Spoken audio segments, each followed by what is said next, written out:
At 3 in the morning, my water broke in a sudden, terrifying rush of agonizing pain. My husband did not jump out of bed in a panic. He did not reach for his phone to call for an ambulance or hold my hand to comfort me. Instead, he let out a loud, irritated groan, pulled a crumpled $50 bill from his designer wallet, and tossed it onto the glass surface of my nightstand. "Take an Uber," he muttered, turning his back to me. "I have a $5 million sales pitch tomorrow morning, and I cannot afford to be exhausted because you decided to go into labor early. I need my sleep." I went to the hospital completely alone. 7 days later, he strutted into my hospital room wearing a custom suit flanked by a team of high-priced estate lawyers. He demanded to hold his new heir so he could unlock a $20 million family trust fund. I just looked at him, smiled coldly, and asked, "What baby?" Before I tell you how I used my professional skills to legally and financially dismantle the man who thought I was just a naive incubator, let me know where you are watching from in the comments. Hit that like button and subscribe if you enjoy seeing toxic manipulators get exactly what they deserve. My name is Tara. I am 34 years old and I work as a forensic accountant. My entire career is built on tracking missing funds, uncovering corporate fraud, and tearing apart complex financial webs that people try to hide. I am trained to spot when things do not add up. Yet for 6 years, I somehow failed to audit my own marriage to Gavin. I ignored the glaring red flags because I desperately wanted a traditional, stable family, something I never had growing up. But the fragile illusion of our perfect life shattered completely on the night my water broke. The pain was blinding. It wrapped around my abdomen like a tight, unforgiving vice. I gasped for air, struggling to sit up in the darkness of our bedroom. I reached out and shook Gavin by his shoulder. "Gavin," I whispered, clutching my stomach as another wave of agony hit me. "It is happening. The baby is coming right now." Gavin shifted violently away from me, pulling the heavy duvet over his head. He was a vice president of sales at a major tech firm, a man who cared about exactly two things in this world: his public image and his bank account. He let out a sharp sigh of pure inconvenience. "Tara, it is 3 in the morning. I am bleeding." I told him, fear rising in my chest as I realized this amount of pain was not normal for early labor. "We need to go to the hospital right now." He sat up then, but not to help me. His face twisted with absolute disgust as he looked at the damp sheets. He reached over to his wallet sitting on the dresser. He pulled out a single $50 bill and tossed it toward me. The paper fluttered down mockingly, landing right next to my phone. "Take an Uber," he said, his voice entirely devoid of warmth or urgency. "I have a $5 million pitch tomorrow. I am not spending the entire night sitting in an uncomfortable hospital chair while you scream. I need my sleep. Close the door on your way out so the draft does not wake me up again." He lay back down, adjusted his pillows, and went perfectly still. I did not scream at him. I did not cry. Crying requires a fundamental belief that the other person actually cares about your tears, and I had just realized that my husband felt absolutely nothing for me. Instead, a terrifying absolute clarity washed over my mind. I picked up the $50 bill, put on my long winter coat over my soaked clothes, grabbed my pre-packed hospital bag, and walked out the front door into the freezing night. By the time the ambulance arrived, I was gripping that piece of paper so hard my knuckles had turned completely white. The paramedic, a kind older woman with gentle hands, checked my vitals with a deeply worried frown. "Your blood pressure is dangerously high," she said, securing an oxygen mask over my face. The sirens wailed above us as the ambulance sped through the empty city streets. "Is your husband meeting us at the emergency room?" I looked down at the crumpled bill in my hand. "No," I replied, my voice remarkably steady despite the searing pain tearing through my body. "He bought me out for $50. It is exactly what he thinks my life is worth." The paramedic gave me a look of deep sympathy, opening her mouth to offer comfort, but I cut her off. "He did the exact same thing 2 years ago," I explained, staring blankly at the metal ceiling of the ambulance. "When my mother died, her funeral fell on the same weekend as his annual corporate golf tournament. He chose the golf tournament. He told me he could not miss the networking opportunity. He sent a $50 floral arrangement to the funeral home instead of attending. This $50 bill is not a coincidence. It is his established rate for my suffering. I did not need her pity right now. I needed my medical insurance information so the hospital could admit me the second we arrived. I reached into my overnight bag and pulled out the iPad Gavin and I shared for managing household bills. I bypassed the lock screen intending to open my email application to find my digital policy number. But I never made it to my inbox. Gavin had apparently left his messaging application open and synced to the shared device. The screen lit up brightly in the dim light of the ambulance and my breath caught in my throat. Gavin was not sleeping. He was not resting for his big $5 million pitch. He was actively typing the little gray bubbles popping up in rapid succession on the screen. The name at the very top of the message thread was Kelsey. I knew exactly who Kelsey was. She was a 26-year-old junior sales associate in his department at the tech firm. She had attended our holiday parties for the last 2 years, always smiling sweetly at me while drinking our expensive wine and complimenting my home decor. My eyes locked onto the glowing screen as a brand new message from Gavin popped up in real time, exposing a betrayal so deep it made the physical pain of my labor feel like nothing. I blinked against the harsh fluorescent lights of the intensive care unit. The steady rhythm of a heart monitor was the first sound to register in my brain. My body felt incredibly heavy and wrapped in layers of dull, aching pain from the emergency surgery. But as my vision finally cleared, I saw the two people who mattered most sitting right beside my bed. My younger sister Bethany was clutching my left hand with tears streaming down her face. Standing right behind her with a posture of absolute rigid focus was her husband Dion. "The baby is perfect," Bethany whispered, her voice thick with emotion as she saw my eyes open. "He is in the neonatal intensive care unit just for observation, but he is strong and completely healthy." "You did it, Tara. You saved him." I let out a long breath of pure relief. Knowing my sister finally had her biological son safe and sound was the only medical update I needed to hear. But the warmth of that beautiful moment vanished the second I looked past her to Dion. He was tightly holding the iPad I had shoved into his hands right before the surgery. His face was a mask of pure cold fury. Dion had read every single message between Gavin and his mistress. He had read the entire vile plan to use Bethany's baby to commit estate fraud and steal a $20 million inheritance. I watched my brother-in-law transform right in front of me. The concerned family member faded away, replaced entirely by the ruthless corporate litigation attorney who destroyed hostile companies for a living. "I showed the messages to Bethany while you were in surgery," Dion said, his voice dangerously low and steady.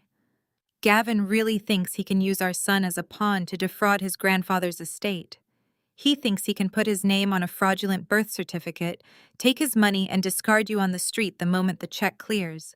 Dion walked over to the small table in the corner of the hospital room and opened his sleek leather briefcase. He pulled out his own laptop and flipped it open. "Gavin has always looked down on me because of my race," Dion stated flatly, his fingers already flying across his keyboard with terrifying speed. "He has always looked down on you because you actually work for a living instead of coasting on a family trust fund. I have sat through 6 years of agonizing family dinners listening to his condescending remarks. I have waited 6 years to legally destroy this man, and he just handed me the match to burn his entire life to the ground." I tried to sit up carefully, ignoring the sharp sting in my abdomen. As a forensic accountant, I was trained to process disasters by gathering data rather than shedding tears. The betrayal was staggering, but my mind was already shifting into professional mode. "What is our first move?" I asked. Dion did not look up from his screen. "Isolation," he replied. "Gavin cannot know that we have discovered his plan. But more importantly, Gavin cannot be allowed anywhere near your medical files or the baby's records. I am drafting a legal barricade right now. I am invoking maximum privacy protocols under federal health laws. As of this exact second, Gavin is completely locked out of the hospital system. He cannot authorize visitors, he cannot view your surgical notes, and he certainly cannot bribe anyone in the records department to falsify a birth certificate. Bethany wiped her tears and sat up straighter, her maternal instincts kicking into high gear. I already spoke to the senior hospital administrator while you were asleep, she added. Because this is a gestational surrogacy, and Gavin signed a termination of parental rights 9 months ago, he has absolutely zero legal standing here. The hospital security team knows the truth now. If he tries to enter the neonatal ward to get near my son, he will be arrested for trespassing immediately. We had him completely cornered, but we needed to let him think he was still the one in control. According to the text messages I read in the ambulance, Gavin needed to take a photograph with the baby on Saturday, exactly 7 days from now, to present to the strict trust executors. If we blew the whistle too early, he might find a way to cover his tracks. Even worse, if we spooked him now, he might flee the country with the corporate funds I suspected he was embezzling with his mistress. We needed him to walk blindly and directly into his own snare. We will play his game, I told them, feeling a cold smile form on my lips, despite the pain in my body. We will let him bring his fancy estate lawyers and his mistress right to my door. We will let him reach out and touch that $20 million before we snap the trap shut on his fingers. Before Dion could reply to my strategy, the heavy wooden door of my hospital room swung open. We all expected to see a nurse or perhaps the surgeon coming to check on my recovery. We certainly did not expect to see my husband, considering he was still busy sleeping off his affair across town. Instead, a wave of expensive floral perfume flooded the sterile room. It was Barbara, my mother-in-law. She marched into the room wearing a tailored designer suit, her face set in a deep, familiar scowl of disapproval. She did not carry flowers to congratulate me on surviving. She did not bring a gift for the baby. Instead, she marched straight toward the foot of my hospital bed, clutching a thick stack of legal documents and a heavy gold pen. Barbara stood at the foot of my hospital bed with her perfectly manicured fingers, gripping a thick stack of legal documents and a heavy gold pen. She wore a tailored designer suit that probably cost more than my first car, and carried a leather handbag worth several months of my salary. She did not ask how I was feeling after almost bleeding to death a few hours earlier. She did not ask about the baby safely recovering in the neonatal intensive care unit down the hall. Her face was set in a deep scowl of profound disapproval. Exactly the same cold expression she wore on the day I married her son. She marched toward me with the aggressive confidence of a woman who believed her wealth made her untouchable. The legal documents she carried were bound in thick, blue covers, the specific kind used by elite downtown law firms.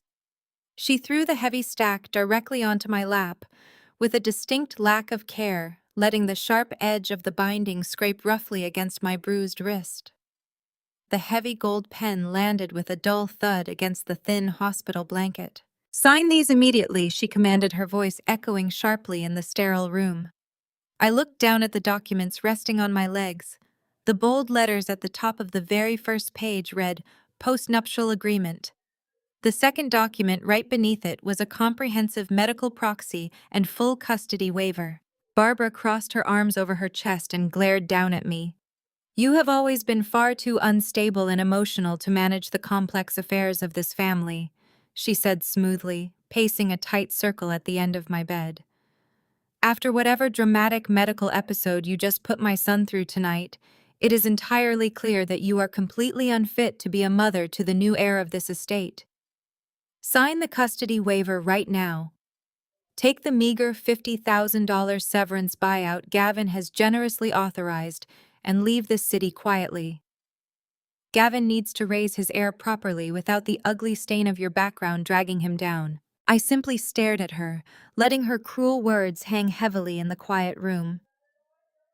Dayon shifted his weight next to my bed, his jaw clenching in protective anger, but I held up a single hand to stop him.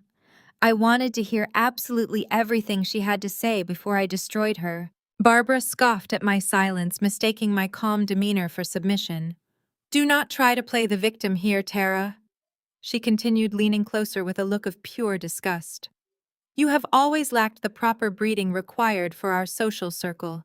Your middle-class accounting job is a total embarrassment to our family reputation. We only allowed Gavin to marry you because we thought you would at least be quiet, obedient, and useful for doing our tedious domestic chores. But raising the primary heir to a $20 million trust requires sophistication connections and a pedigree you simply do not possess. Sign the papers and disappear before we have to forcibly remove you through the courts. I let a moment of heavy, suffocating silence fill the hospital room before I finally responded. I looked down at the blue legal folders on my lap and then slowly looked up at her meticulously painted face. You are absolutely right about my tedious job, Barbara, I said, keeping my voice incredibly soft and perfectly level. But that tedious middle-class job gave me full administrative access to the back end of your hotel chain management software. Because you and Gavin were always too cheap to hire a legitimate corporate financial firm, you demanded I balance your ledgers for free over the last 5 years. You handed me the digital keys to your entire financial existence just to save a few $1,000s in basic accounting fees.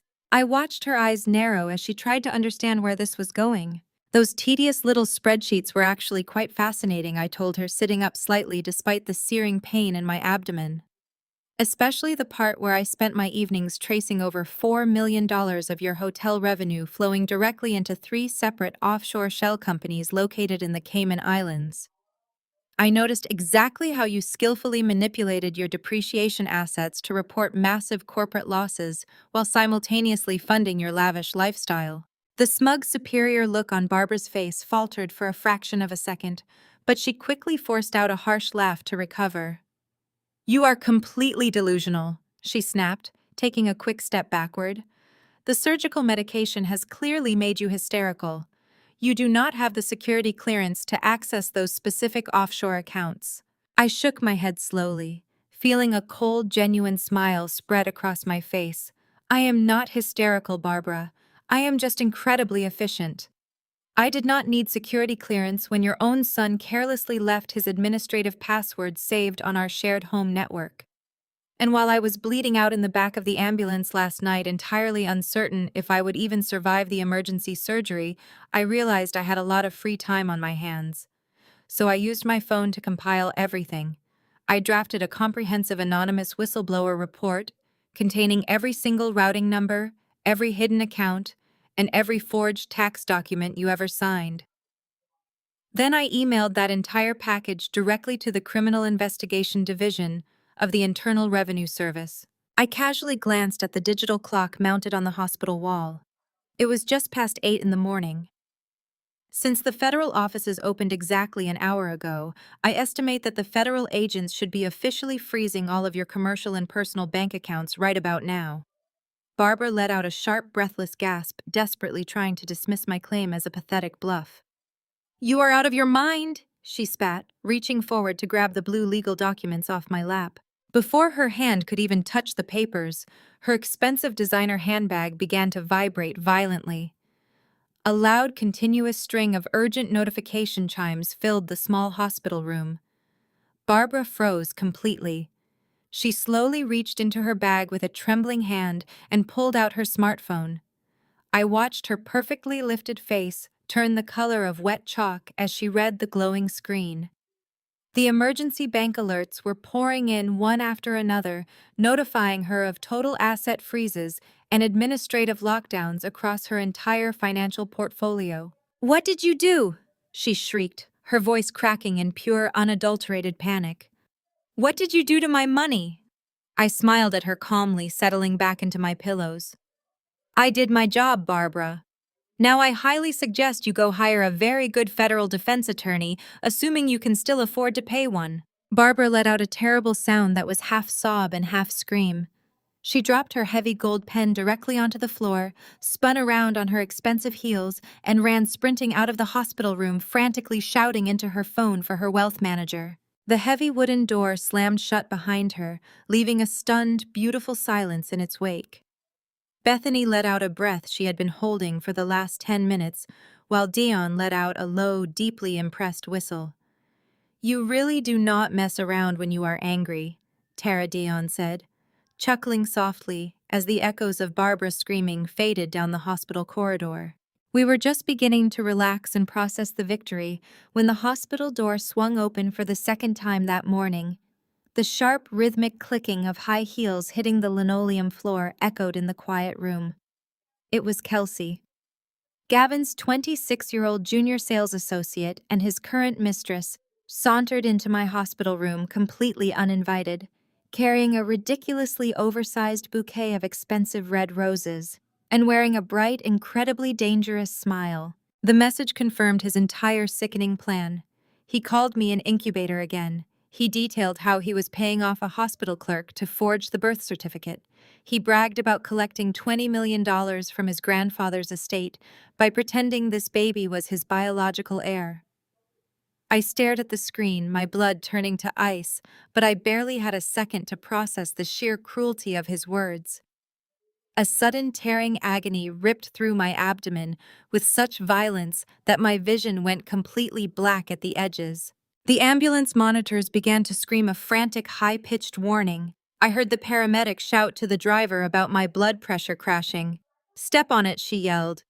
"We have a suspected placental abruption. We are losing her." The rest of the night dissolved into a terrifying, chaotic blur of flashing red sirens, rushing stretchers, and the blinding fluorescent lights of the emergency room. As doctors swarmed around me shouting medical codes, I could not understand. The heavy double doors of the trauma bay burst open. Through the fading edges of my consciousness, I saw my brother-in-law Dion sprinting down the hallway. He had beaten the ambulance to the hospital. I used the absolute last ounce of my strength to shove the iPad directly into his hands before the anesthesia pulled me under. I blinked against the harsh fluorescent lights of the intensive care unit. The steady rhythmic beeping of a heart monitor was the first sound to register in my foggy brain. My body felt incredibly heavy, wrapped in thick layers of dull, aching pain from the emergency surgery. But as my vision finally cleared, I saw the two people who mattered most, sitting right beside my bed. My younger sister, Bethany, was leaning forward, clutching my left hand, with tears streaming down her face.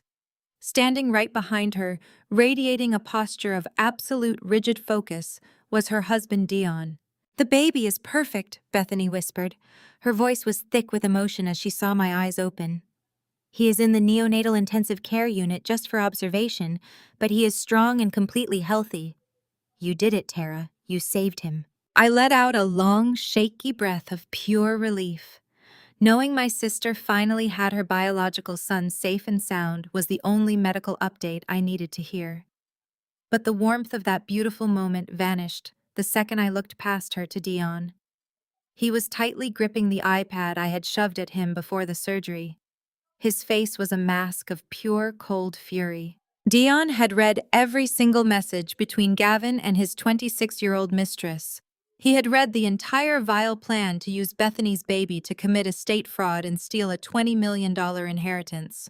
I watched my brother-in-law transform right in front of me. The concerned, supportive family member faded away entirely. In his place stood the ruthless corporate litigation attorney who destroyed hostile companies for a living. "I showed the messages to Bethany while you were in surgery," Dion said. His voice was dangerously low and remarkably steady. "Gavin really thinks he can use our son as a pawn to defraud his grandfather's estate. He thinks he can put his name on a fraudulent birth certificate, take his money, and discard you on the street the moment the check clears." Dion walked over to the small table in the corner of the hospital room and snapped open his sleek leather briefcase. He pulled out his own laptop and flipped it open, the screen illuminating his determined face. "Gavin has always looked down on me because of my race," Dion stated flatly.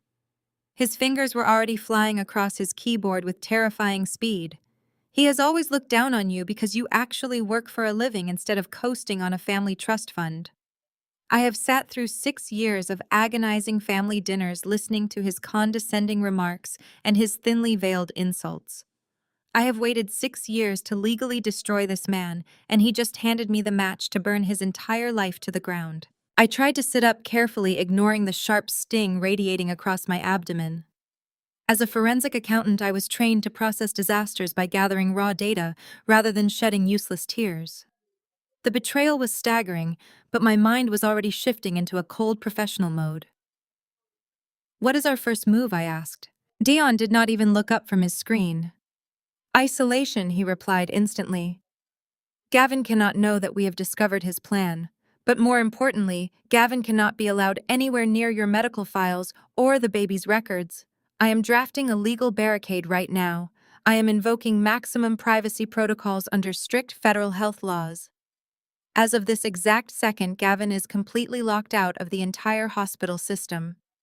He cannot authorize visitors, he cannot view your surgical notes, and he certainly cannot bribe anyone in the records department to falsify a birth certificate. Bethany wiped her tears and sat up straighter, her maternal instincts kicking into high gear. I already spoke to the senior hospital administrator while you were asleep, she added, her voice hardening with resolve. Because this is a gestational surrogacy, and Gavin willingly signed a termination of parental rights 9 months ago, he has absolutely zero legal standing here. The hospital security team knows the truth now. If he tries to enter the neonatal ward to get near my son, he will be arrested for trespassing immediately. We had him completely cornered, but we needed to let him think he was still the one in control of the board.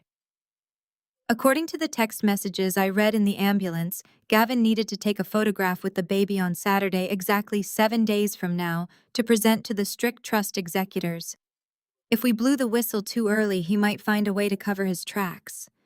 Even worse, if we spooked him now, he might flee the country with the corporate funds I strongly suspected he was embezzling with his mistress. We needed him to walk blindly and directly into his own snare. We will play his game, I told them, feeling a cold, sharp smile form on my lips, despite the pain radiating through my body. We will let him bring his fancy estate lawyers and his mistress right to my door. We will let him reach out and touch that $20 million before we snap the trap shut on his fingers. Before Dion could reply to my strategy, the heavy wooden door of my hospital room swung open with a loud thud. We all expected to see a nurse, or perhaps the surgeon, coming to check on my recovery. We certainly did not expect to see my husband, considering he was likely still busy sleeping off his affair across town. Instead, a wave of expensive, suffocating floral perfume flooded the sterile room. It was Barbara, my mother-in-law. She marched into the room wearing a tailored designer suit, her face set in a deep, familiar scowl of intense disapproval. She did not carry flowers to congratulate me on surviving. She did not bring a gift for the baby. Instead, she marched straight toward the foot of my hospital bed, tightly clutching a thick stack of legal documents and a heavy gold pen. Dion did not even flinch as Kelsey lunged forward. He simply took a half step to his right, using his broad shoulders to completely block her path to my hospital bed. With his left hand, he held his smartphone up, the red recording indicator blinking steadily. That is assault, corporate espionage, and attempted destruction of evidence, Dion stated, his voice ringing with the polished, terrifying authority of a man who destroyed executives in federal court every single day. Add that to the wire fraud and corporate embezzlement charges my sister-in-law just outlined, and you are looking at a minimum of 15 years in a federal penitentiary. Kelsey froze. Her hand hovered in the air, trembling violently. The massive 3-carat diamond ring on her finger suddenly looked less like a trophy and more like a pair of heavy steel handcuffs. I did not know, Kelsey stammered, taking a desperate step backward. Her voice cracked, the arrogant swagger she had walked in with completely evaporating. Gavin told me it was his personal money. He said he was moving funds around to hide them from you during the divorce. I just signed the vendor authorization forms because he is my boss and he told me to. Ignorance is not a valid legal defense for signing fraudulent corporate requisitions, Dion replied coldly. He took a step toward her, forcing her to back up until her designer heels hit the wall of the hospital room. The Federal Bureau of Investigation does not care about your office romance. They care about paper trails. And right now, the paper trail points directly to you as the primary authorized purchaser of stolen corporate assets. Kelsey burst into tears. The thick layers of her expensive mascara began to run down her pale cheeks. She looked frantically between Dion, my sister Bethany, and me, searching for any hint of sympathy. She found absolutely none. I sat propped up against my hospital pillows, my hands folded neatly over my laptop, watching her unravel with the detached precision of a scientist observing a chemical reaction. "Please!" Kelsey begged, her voice rising to a frantic pitch. You have to believe me. Gavin planned all of this. He is using me just like he is using you. He said we were going to the Bahamas next month. I know exactly what he planned, I said, keeping my tone deadly quiet. But I need to know the logistics.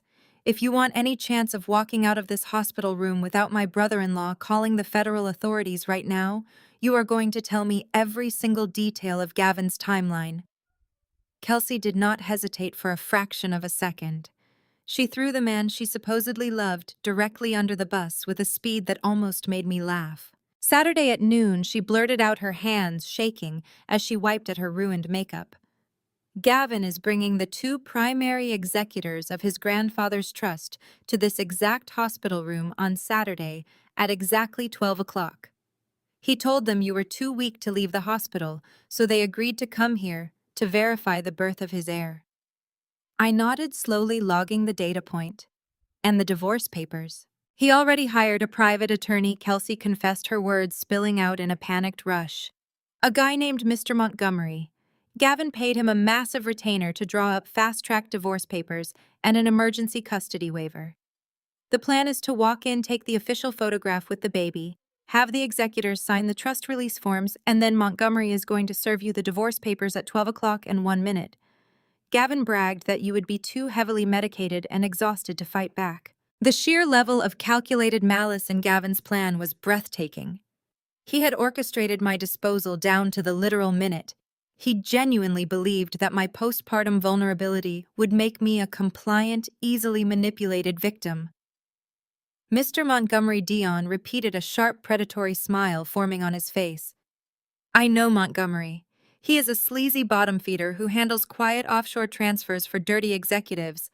Gavin definitely chose the right garbage to take out his trash. Kelsey clasped her hands together, looking at me with wide, desperate eyes.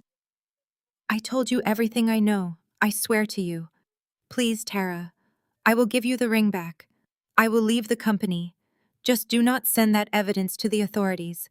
Please give me immunity. I cannot go to prison. I looked at the terrified young woman standing against the wall. She was greedy and foolish, but she was ultimately just a pawn in Gavin's deeply narcissistic game. I did not want to destroy Kelsey. I wanted the king. And to checkmate the king, I needed total access to his financial fortress. I closed my laptop with a soft, definitive click and looked her dead in the eye. You want immunity, Kelsey? I asked, letting the silence stretch until she nodded frantically. Fine. But my silence comes with a very specific price tag. You are going to walk out of this hospital, go straight back to the office, and log into the corporate database.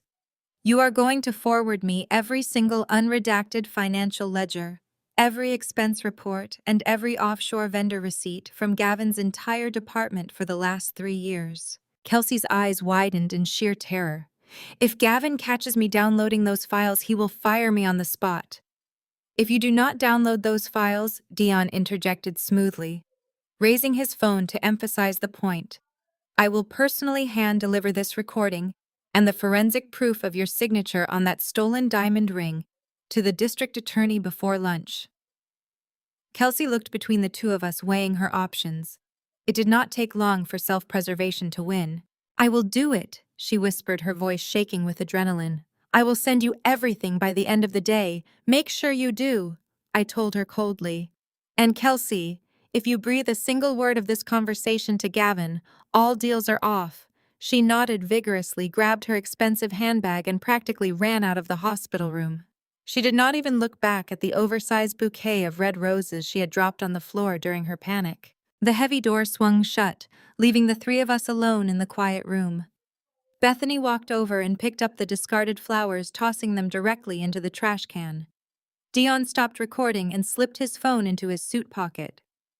She is going to send the files, he said confidently. She is far too terrified not to. I rested my hands on my laptop, feeling a deep, powerful sense of control wash over me.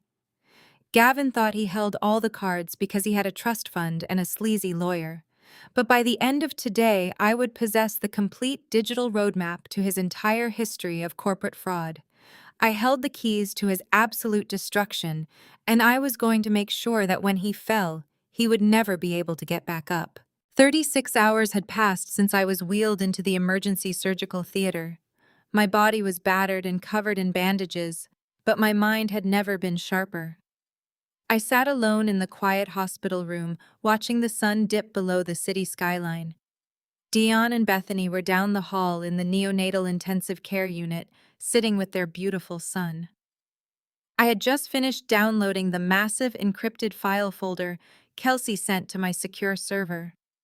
The digital roadmap to Gavin's ruin was finally in my hands. Then my cell phone vibrated against the plastic hospital tray. The name flashing on the screen was Gavin. It was the very first time my husband had reached out to me since throwing a $50 bill at my face and going back to sleep while I bled. I took a deep, steadying breath, clearing away the ruthless forensic accountant, and perfectly slipping back into the role of the meek, submissive wife. I pressed accept. "Tara, honey, are you there?" Gavin's voice flowed through the speaker, dripping with a manufactured warmth that made my stomach churn. "I am so sorry I have not made it to the hospital yet. This $5 million pitch turned into an absolute nightmare. The clients kept me tied up in negotiations all day and all night. I had to stay at a hotel right next to the corporate office just to keep the deal from falling apart. How are you feeling? How is our baby?" The audacity of his performance was almost impressive.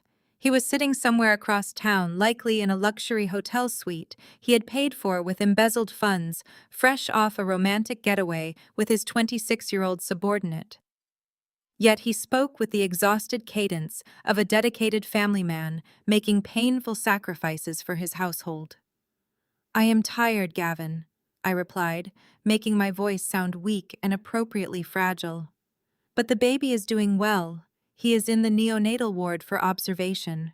"That is fantastic news," Gavin said, his voice brightening with fake enthusiasm.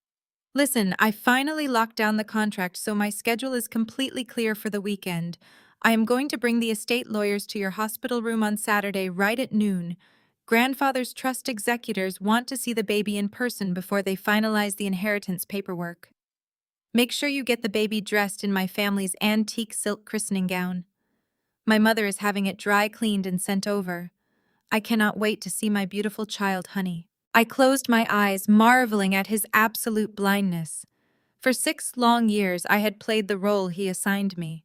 I was the quiet, agreeable woman who managed the household budget, cooked his favorite meals, and faded into the background during his lavish corporate dinner parties. Whenever his colleagues asked what I did for a living, Gavin would wave his hand dismissively and tell them I did basic data entry for small businesses. He genuinely believed that my forensic accounting career was just a boring little hobby to keep me occupied. Because he never bothered to look past his own towering ego, he had no idea that the woman he was talking to could tear apart a multinational corporate ledger in under an hour. "I will make sure we are ready for you on Saturday, Gavin," I said softly. "I will have him wrapped in the christening gown. I will see you at noon." "You are the best, Tara," he replied smoothly. "Get some rest. I will handle everything from here." The line went dead. I lowered the phone, feeling a profound sense of disgust wash away, replaced entirely by the thrilling mathematical precision of my profession. Gavin thought he had orchestrated the perfect crime. He thought he could lie to my face, use my sister's child to steal $20 million, and then serve me divorce papers while I was too weak to stand. He was so confident in his superior intellect that he never bothered to cover his digital footprints. I opened my laptop and pulled up the unredacted financial ledgers Kelsey had just forwarded to me. I cross-referenced the offshore vendor payments with Gavin's personal expense accounts. The data told a beautiful, damning story. To hide the money he was siphoning from his company, Gavin had been routing the illicit funds through his personal smartphone application. He used that exact same smartphone as the primary two-factor authentication device for our joint marital brokerage account. By blending stolen corporate assets with the digital infrastructure of our shared banking portal, Gavin had unknowingly tripped a massive legal wire. Every premium financial institution has strict anti-money laundering protocols buried deep within their terms of service. I logged directly into our joint banking portal. The screen displayed our combined life savings, his aggressive stock portfolio, and the massive liquid cash reserves he had been hoarding to fund his new life with Kelsey in the Bahamas. I navigated to the security settings and selected the option to report a severe compliance breach. I uploaded a snapshot of the illicit vendor routing numbers, officially linking his authentication device to active corporate embezzlement. Then I pressed the button to initiate a comprehensive fraud freeze. The confirmation screen flashed green. In a fraction of a second, the bank's automated security algorithms locked down the entire portfolio. Every single checking account, every high-limit credit card, and every investment fund tied to Gavin's name was instantly trapped in a bureaucratic vault. A fraud freeze of this magnitude could not be undone over the phone. It required an in-person appearance, dual identification verification, and a sworn legal affidavit to unlock. Gavin was currently sitting in a luxury hotel room, believing he was 2 days away from becoming a multimillionaire. He had no idea that I had just severed his access to every single dollar he possessed. The digital walls had just slammed shut around him, and he was completely, entirely broke. The digital walls had just slammed shut around him, and he was completely, entirely broke. I did not have to wait long to see the beautiful, devastating consequences of my actions. The sun had barely risen over the city skyline the next morning when my phone screen illuminated with the very first automated banking alert. A charge for $75 at a premium coffee shop downtown had been declined due to insufficient available funds. 10 minutes later, a second alert popped up. A charge for a luxury executive car service was denied due to a frozen account status. I sat up in my hospital bed, ignoring the dull ache in my healing abdomen, and poured myself a cup of ice water. I watched the notifications roll in like a perfectly orchestrated symphony. Gavin was currently standing in the lobby of his expensive hotel, likely trying to pay for his room service and his mistress's spa treatments, only to be handed back his platinum cards with a look of pity from the concierge. For a man whose entire identity was built on projecting wealth and superiority, having his credit cards declined in public was a fate worse than physical pain. My phone vibrated violently, breaking the quiet hum of the hospital machinery. It was a rapid-fire string of text messages from Gavin. "What is wrong with our bank accounts? Every single card I have is declining. Call the bank right now and fix this." I took a slow sip of my water, savoring the absolute panic radiating through his aggressive commands. I waited exactly 4 minutes before typing my reply, carefully maintaining the persona of the clueless, obedient wife he expected me to be. "I am so confused, Gavin," I typed back. "I just received a fraud alert email. The bank said they locked everything down because of highly suspicious vendor routing numbers and large unauthorized purchases. They asked if we bought expensive jewelry recently. Did someone steal your card information while you were busy working on your big deal?" I watched the read receipt appear instantly. I could practically see the blood draining from his face as he stared at his screen. He knew exactly what jewelry the bank was referencing. He knew his embezzlement tracks were dangerously close to being exposed to the authorities. He did not reply. The silence on his end was the sound of pure, unadulterated terror. As I set my phone down, the door to my recovery room opened. Dion walked in his sharp suit, immaculate despite the early hour. He held the heavy wooden door wide and my sister Bethany stepped through. She was cradling a tiny, perfectly swaddled bundle against her chest. I felt a genuine, overwhelming warmth spread through my chest as I looked at them. Bethany walked over to the side of my bed and gently pulled back the soft cotton blanket. The baby was sleeping soundly, his tiny chest rising and falling in a steady rhythm. He had Dion's rich, dark skin and Bethany's distinctive, delicate jawline. Looking at this beautiful child, the absolute absurdity of Gavin's plan became even more glaring. Gavin genuinely believed he could parade a biracial baby in front of his elitist grandfather's trust lawyers and pass the child off as his own biological heir, just because he refused to look closely at anything that did not directly benefit him. "You gave us the greatest gift in the world," Tara Bethany whispered, leaning down to press her cheek against mine. "We are never going to let that monster hurt you again." I reached out and stroked the baby's tiny hand. Our parents did not have trust funds or massive estates to leave us. I said softly, looking up at my sister.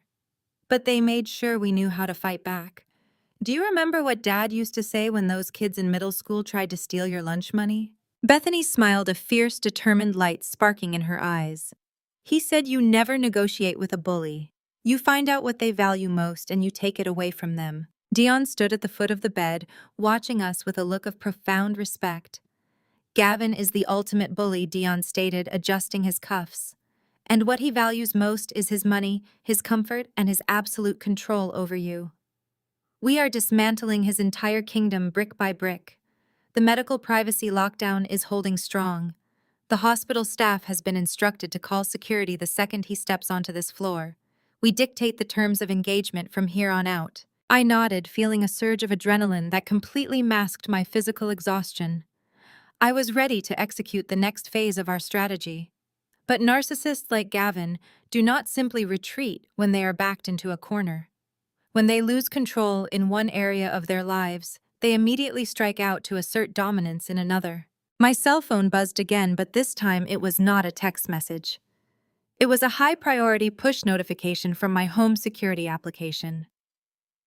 The digital camera mounted above the front porch of our marital home was broadcasting a live feed directly to my screen. I tapped the alert and watched the high-definition video load. A man in a heavy work jacket was standing on my front porch carrying a power drill and a heavy metal toolbox.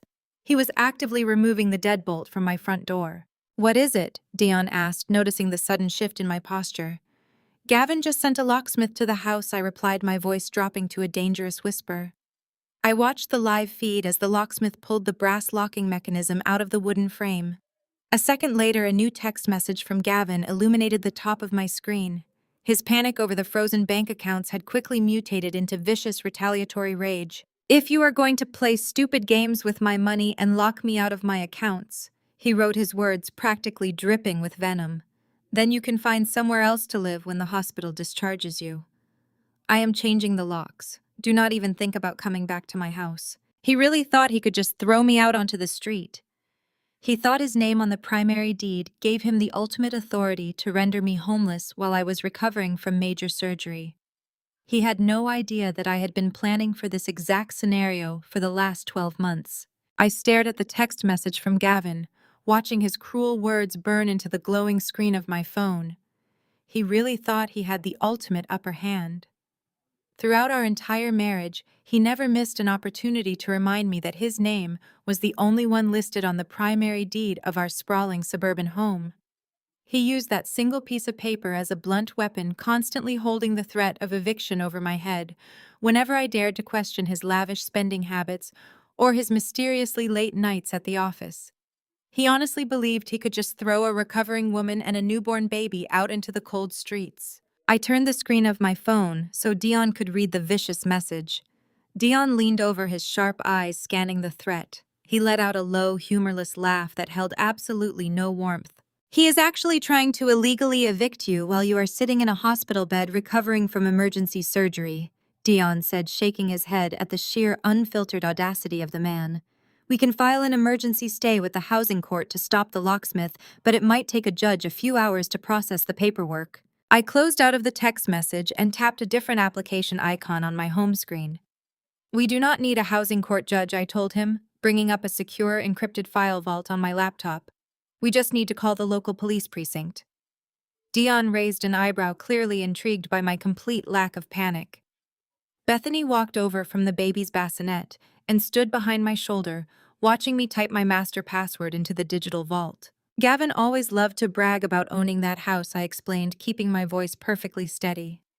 What he conveniently forgot to mention to anyone was the massive secondary mortgage he took out 3 years ago to fund a failed tech startup. Last year, when he was busy showering Kelsey with expensive dinners and luxury weekend getaways, he completely drained his personal checking account and missed 3 consecutive payments on that secondary loan. The bank was getting ready to initiate aggressive foreclosure proceedings against him. I pulled up a certified digital deed on my screen and turned the laptop toward my brother-in-law. Instead of letting this bank take the house and ruin my own living situation, I quietly stepped in. I continued. "I created a private holding company, a blind entity called Apex Financial Solutions. I used my own corporate bonuses and consulting fees to completely buy out the secondary mortgage debt directly from the original lender. I paid it off in full and legally assumed the lien on the property. Gavin has absolutely no idea that for the last 12 months he has been paying his monthly mortgage directly to my private holding company. And he technically defaulted on the strict terms of that loan the exact second he tried to change the exterior locks without the lien holder's explicit written permission. Dion stared at the screen, reading the airtight legal documentation with the speed and precision of a seasoned litigator. A massive, brilliant smile broke across his face. "You are literally his bank," Dion said, genuine awe clear in his tone. "Tara, you do not just live in that house. You own the debt on his entire life." I picked up my phone and dialed the direct line to the local police precinct. I had memorized the number months ago, preparing for the inevitable day when Gavin would try to use the house against me. A dispatcher answered on the second ring. "Hello," I said, projecting the crisp, highly authoritative voice of a corporate property manager. "My name is Tara, and I am the primary lien holder for the property located at 428 Elm Street. I am currently monitoring a live security feed, and an unauthorized locksmith is actively attempting to breach the front door and change the locks. The current resident is in severe default of his loan agreement and has zero legal authority to alter the property. I need officers dispatched immediately to stop an illegal lockout." Dion stepped closer to the phone, pitching his voice to carry the full, intimidating weight of his corporate litigation background. "Please note that my firm represents the holding company," Dion added smoothly. "If that door is breached, we will be holding the city liable for failure to prevent destruction of private property during a documented default period."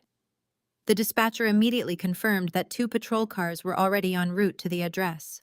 I hung up the phone and brought the live security feed back up on my laptop screen. The three of us watched the high-definition broadcast in real time. The locksmith had just finished removing the old brass deadbolt and was reaching into his heavy metal toolbox for the replacement mechanism. Suddenly, the flashing red and blue lights of 2 police cruisers reflected brightly off the front windows of the house. 3 uniformed officers stepped out of their vehicles and marched directly up the front walkway. Through the crisp audio feed of the security camera, we heard the lead officer firmly command the locksmith to drop his tools and step away from the door. "I was hired by the homeowner," the locksmith protested nervously, holding his hands high in the air. "A guy named Gavin paid me double to come out here on an emergency call." The officer shook his head. "Gavin does not have the legal authority to alter this property. The primary lien holder just filed an emergency injunction due to a loan default. Pack up your tools and leave the premises immediately, or you will be arrested for destruction of property and criminal trespassing." The locksmith did not hesitate for a single second. He practically threw his expensive tools back into his box, leaving the front door completely bare, and sprinted toward his work van. As the van sped away down the quiet suburban street, my cell phone buzzed with an incoming email notification.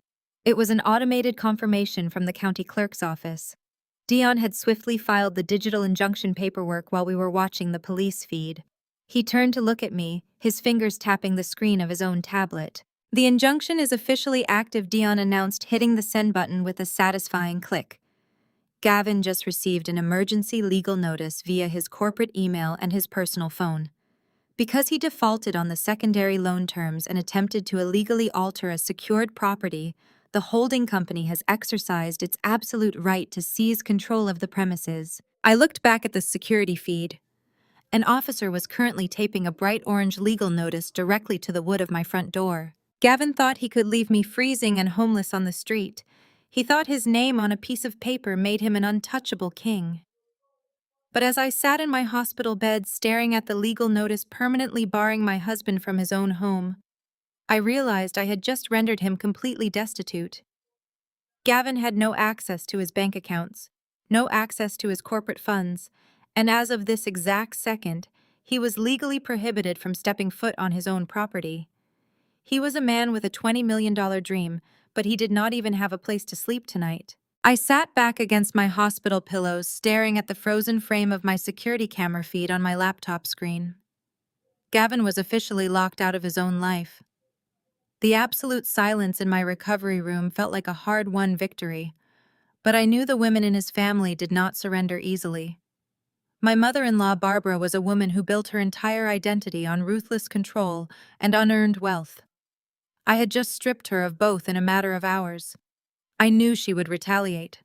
I just did not expect her to sink to the level of weaponizing the state against an innocent newborn baby. The heavy wooden door of my hospital room swung open for the third time that day. It was not a nurse bringing my pain medication or a doctor checking my surgical incisions. A woman in a sharp gray blazer walked in, her expression serious and strictly professional.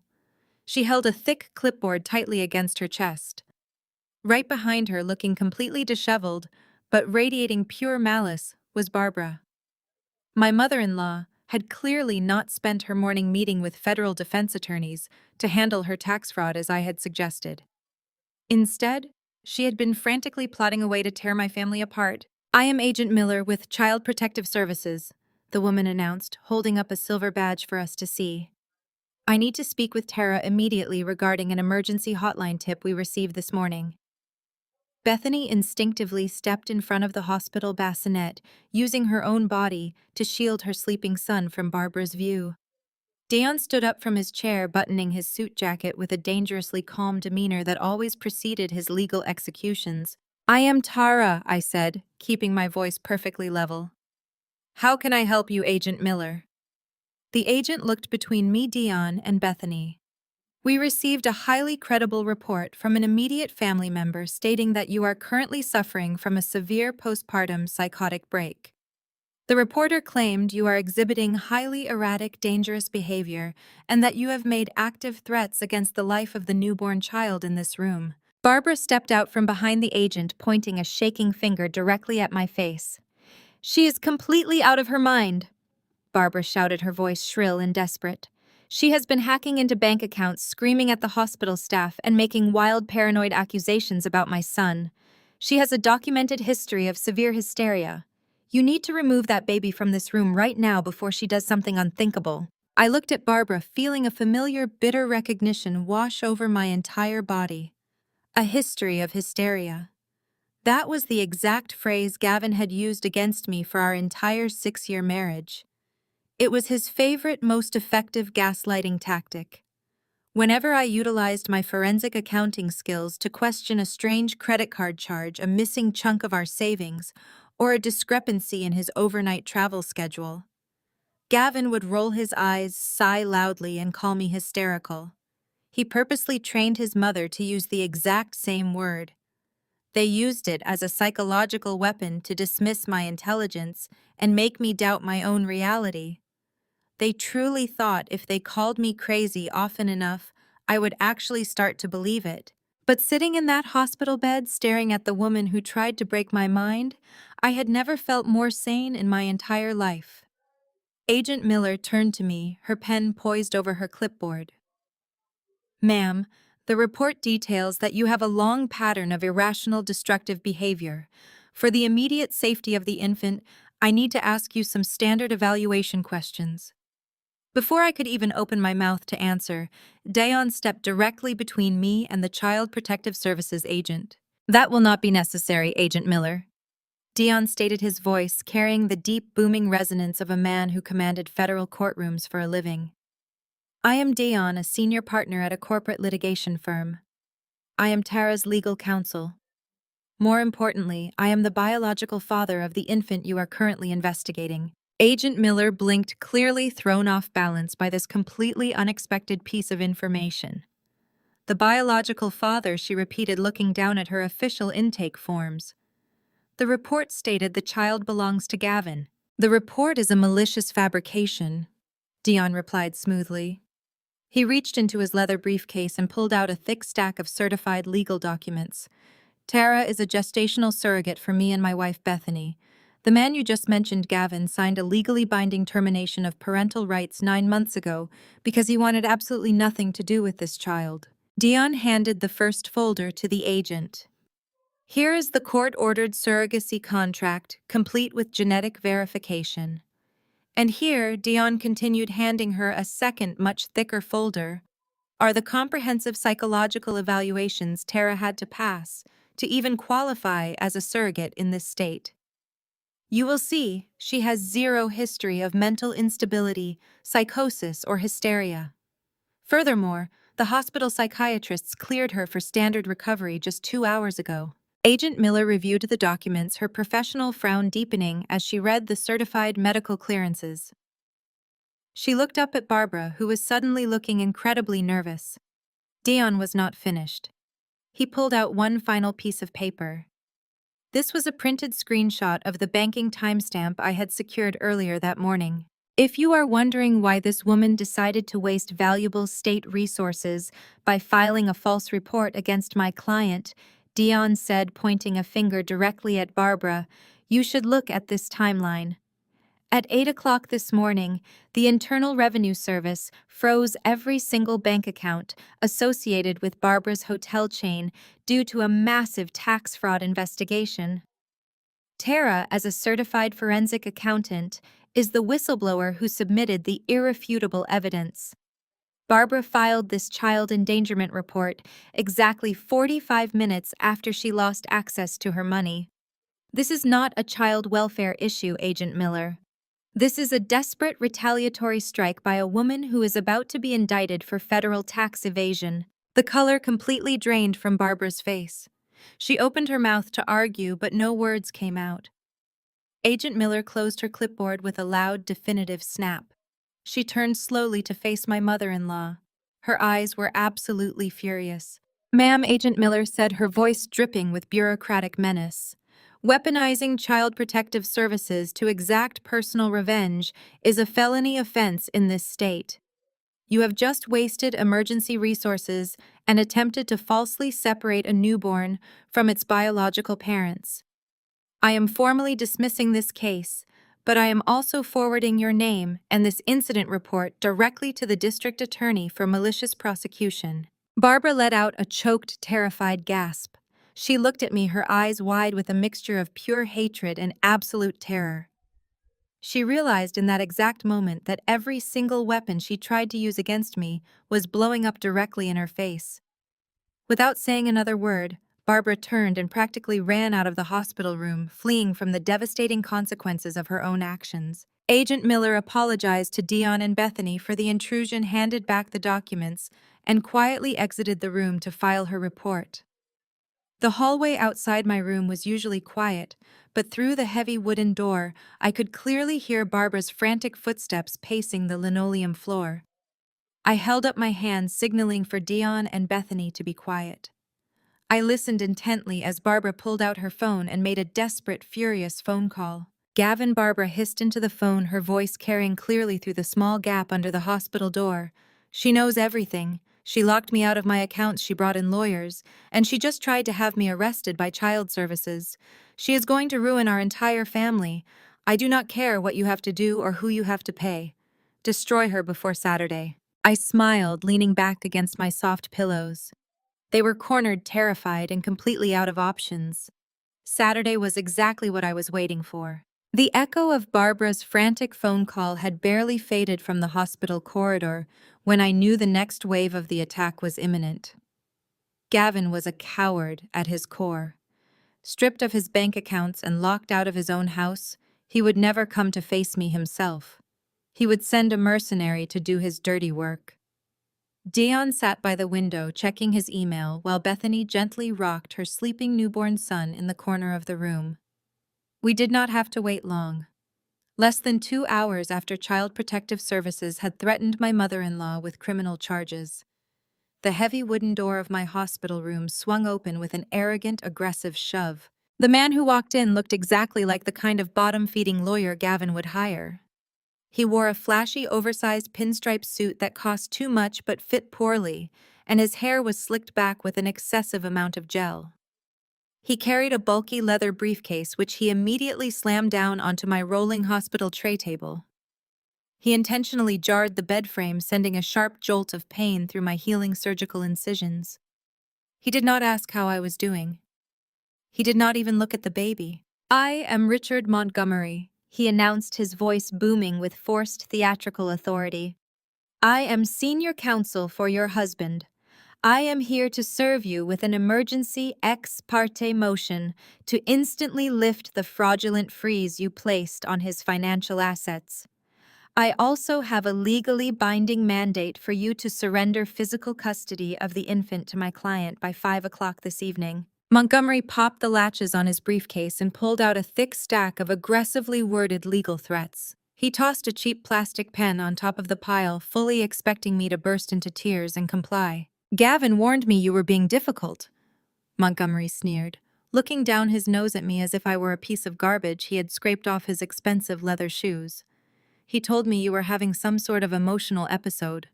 But let us be very clear about how this is going to end. You are just a glorified calculator, Tara. You are a middle-class bean counter who does not understand how real wealth operates or how the legal system crushes people who play games with it. He leaned over the bed, trying to use his physical size to intimidate me. If you do not sign these documents to unfreeze his money and hand over the heir, right now I will personally drag you through the courts for the next decade. I will bury you in so many legal fees, you will be working at a fast food drive-through to pay them off. I will make absolutely sure a judge declares you mentally unfit to even manage a checking account. Dion stood up from his chair by the window. The relaxed, supportive brother-in-law vanished instantly, replaced by the towering, formidable corporate litigator. I am her legal counsel. Montgomery Dion stated, his voice a low, dangerous rumble that commanded immediate respect in any federal courtroom.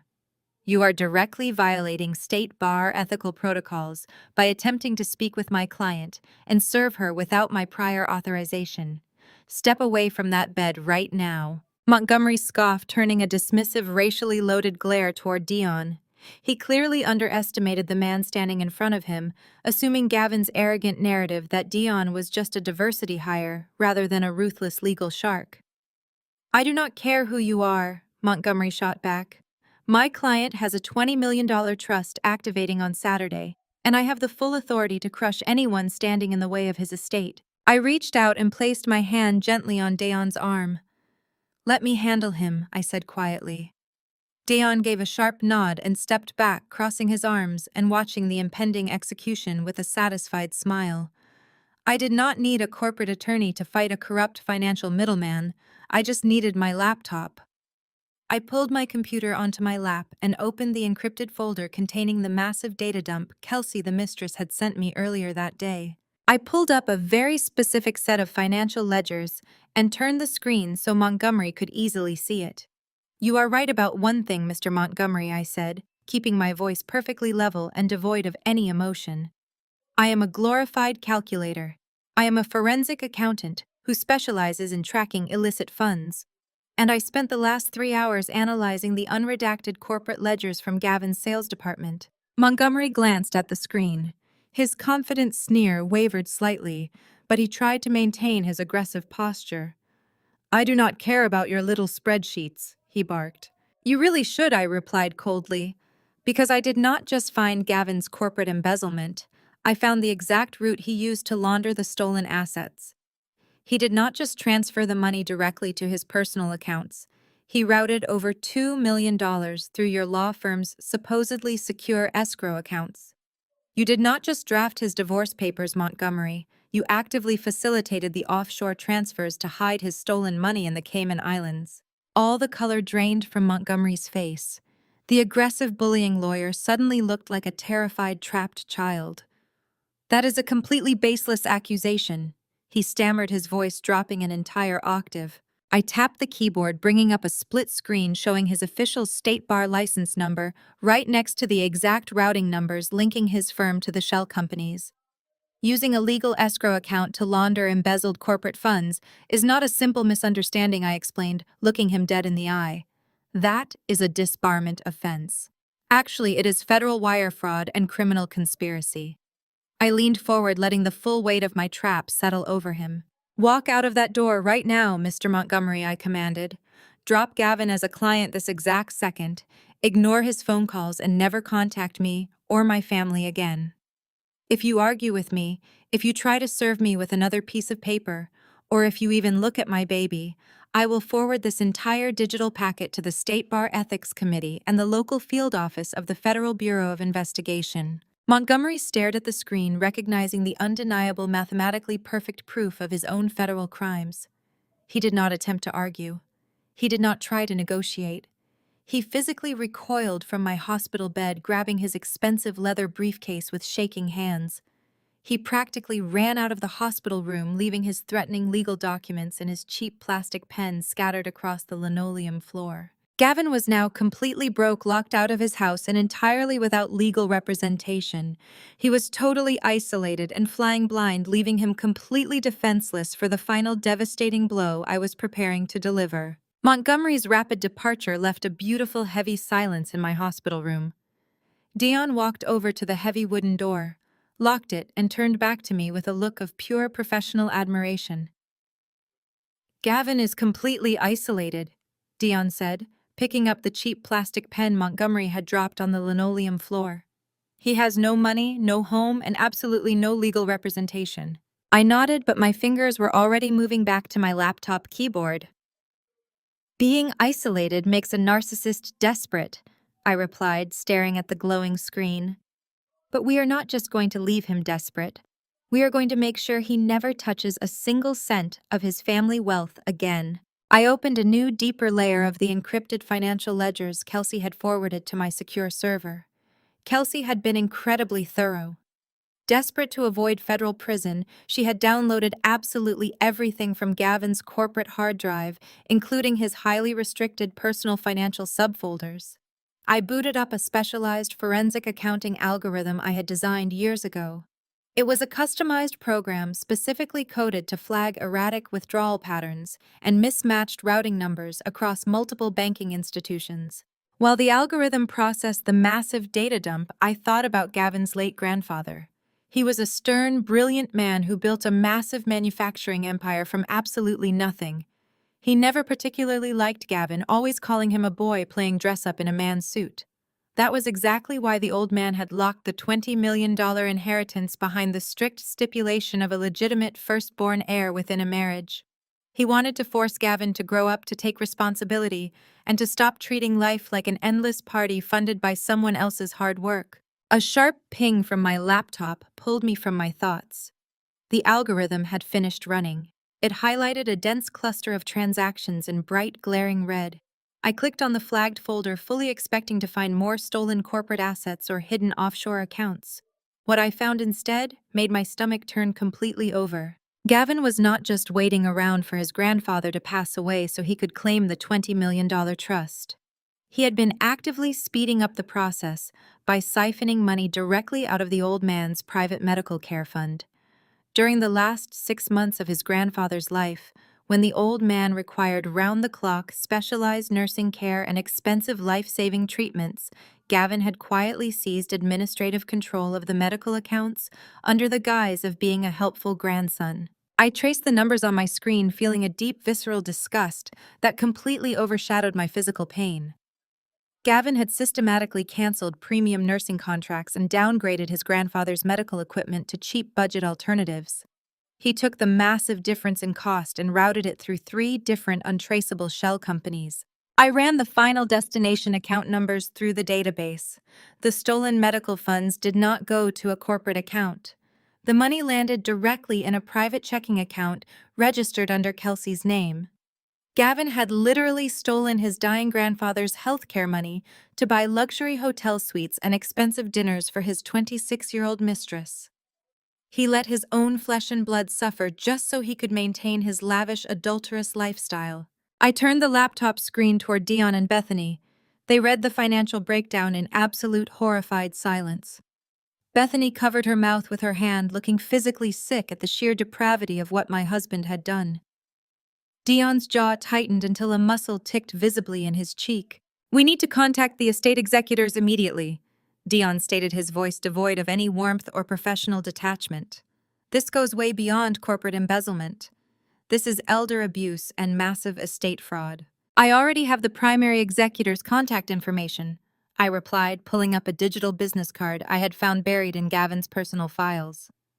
Gavin's grandfather did not trust ordinary lawyers to manage his final wishes. He appointed his oldest, most trusted friend to oversee the entire $20 million trust. I stared at the name on the screen.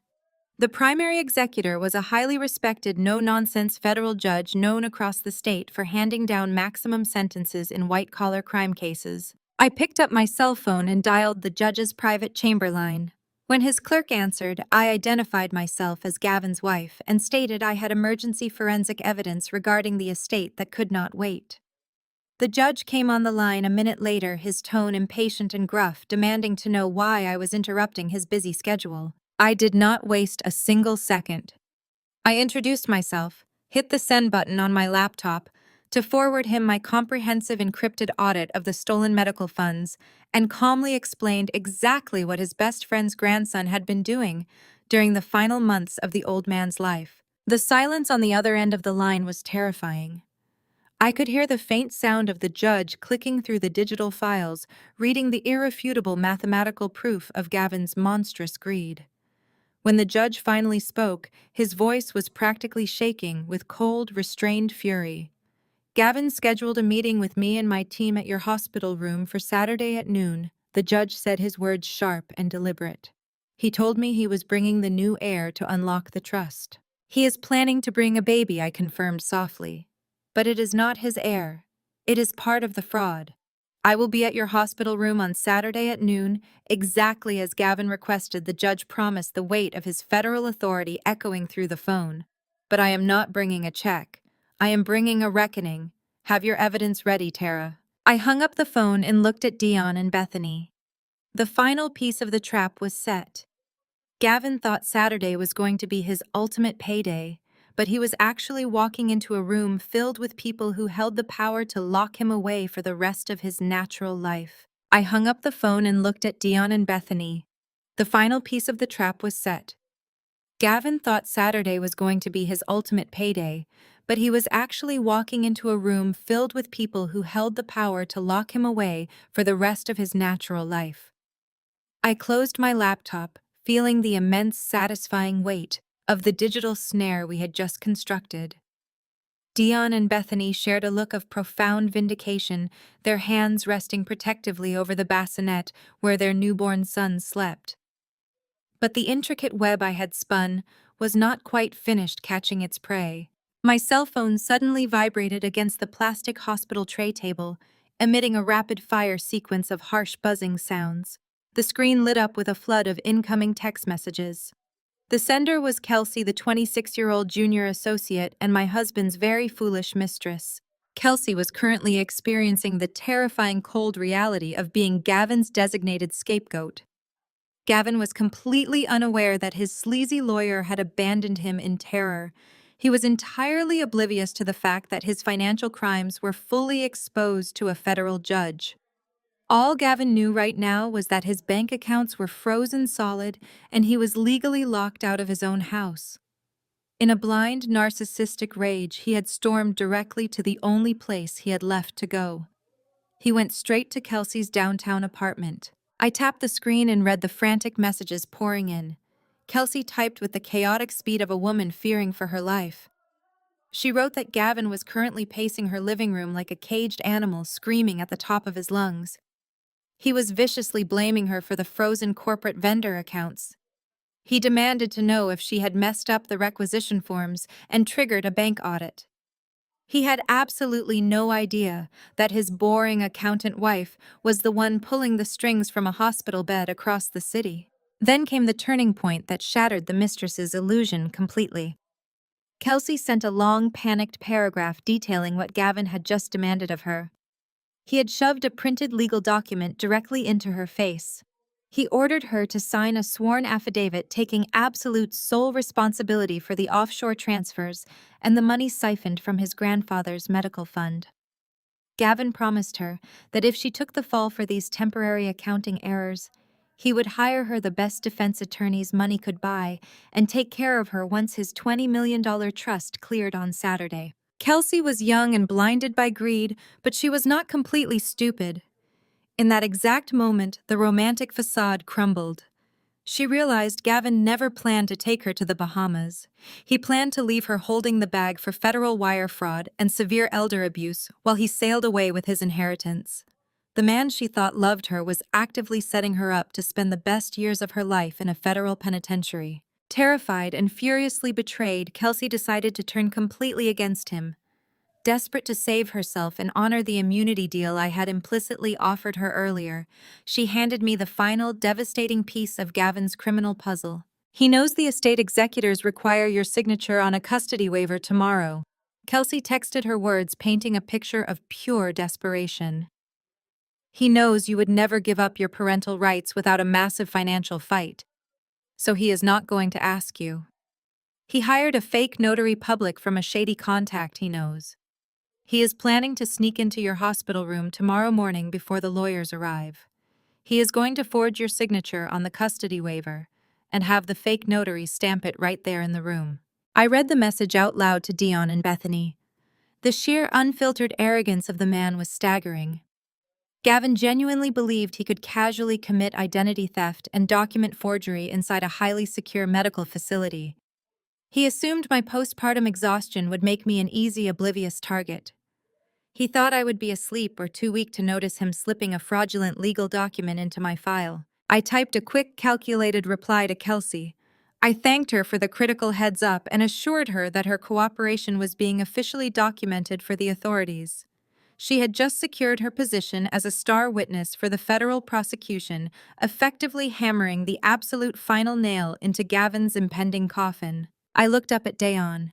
He did not look worried about the impending forgery attempt. In fact, his eyes lit up with the predatory, calculating gleam of a master corporate litigator who had just been handed a winning multi-million-dollar case on a silver platter. Dion pulled out his smartphone and dialed a number he clearly knew by heart.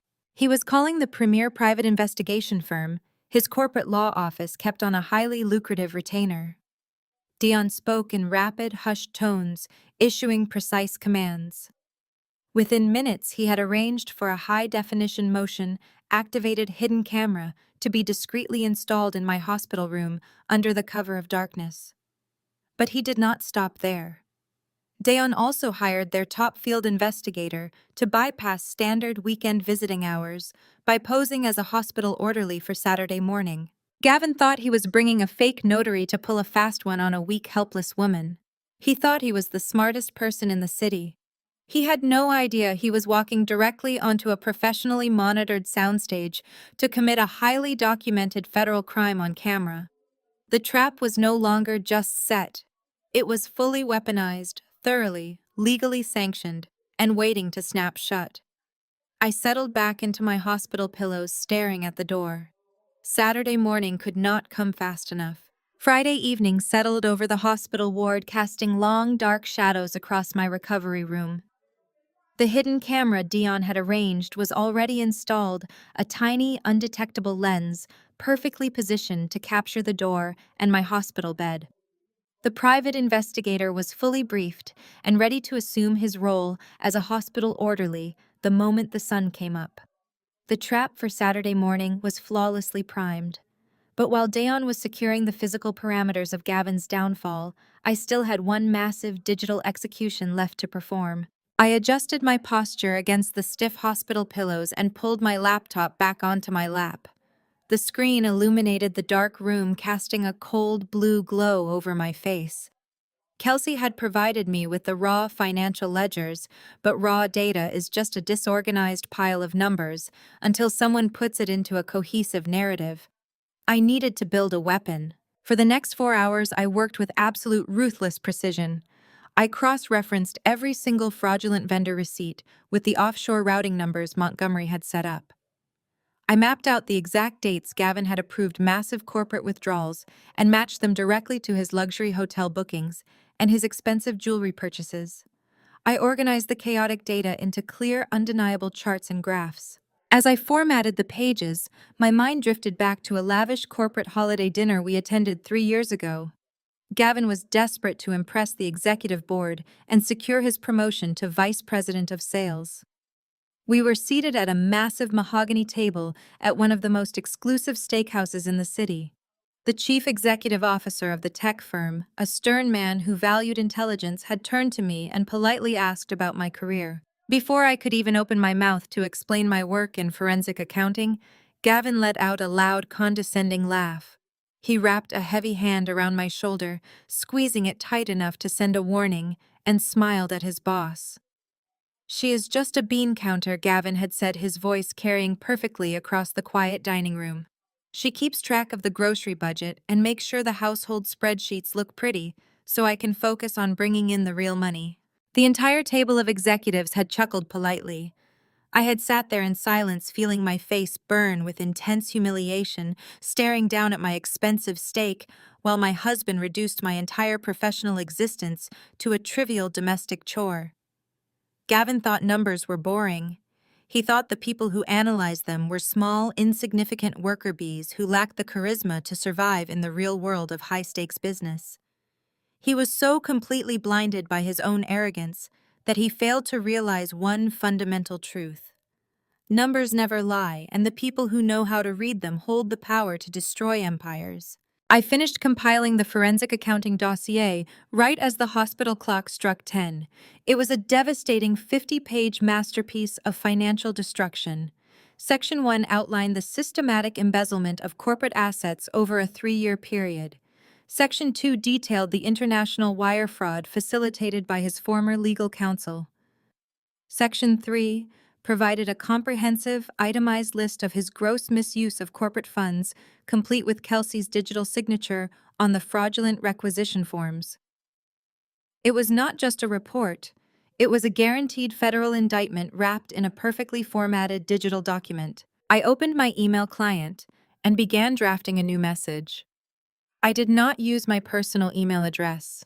I routed the message through a secure encrypted server to ensure maximum impact and immediate attention. In the recipient line, I typed the direct email address of the chief executive officer, the exact same man who had laughed at Gavin's joke about the bean counter.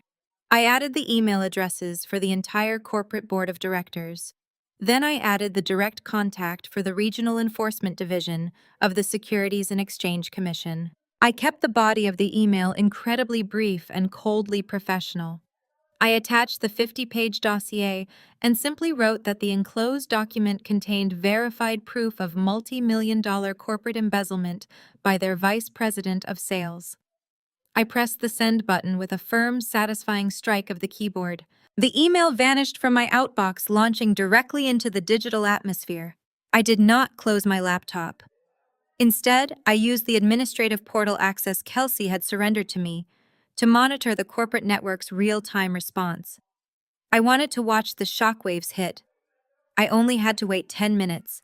Corporate machines move with terrifying speed when federal regulators are suddenly copied on evidence of massive internal theft. At exactly 10:12 in the evening, I watched the corporate server dashboard light up with emergency administrative overrides.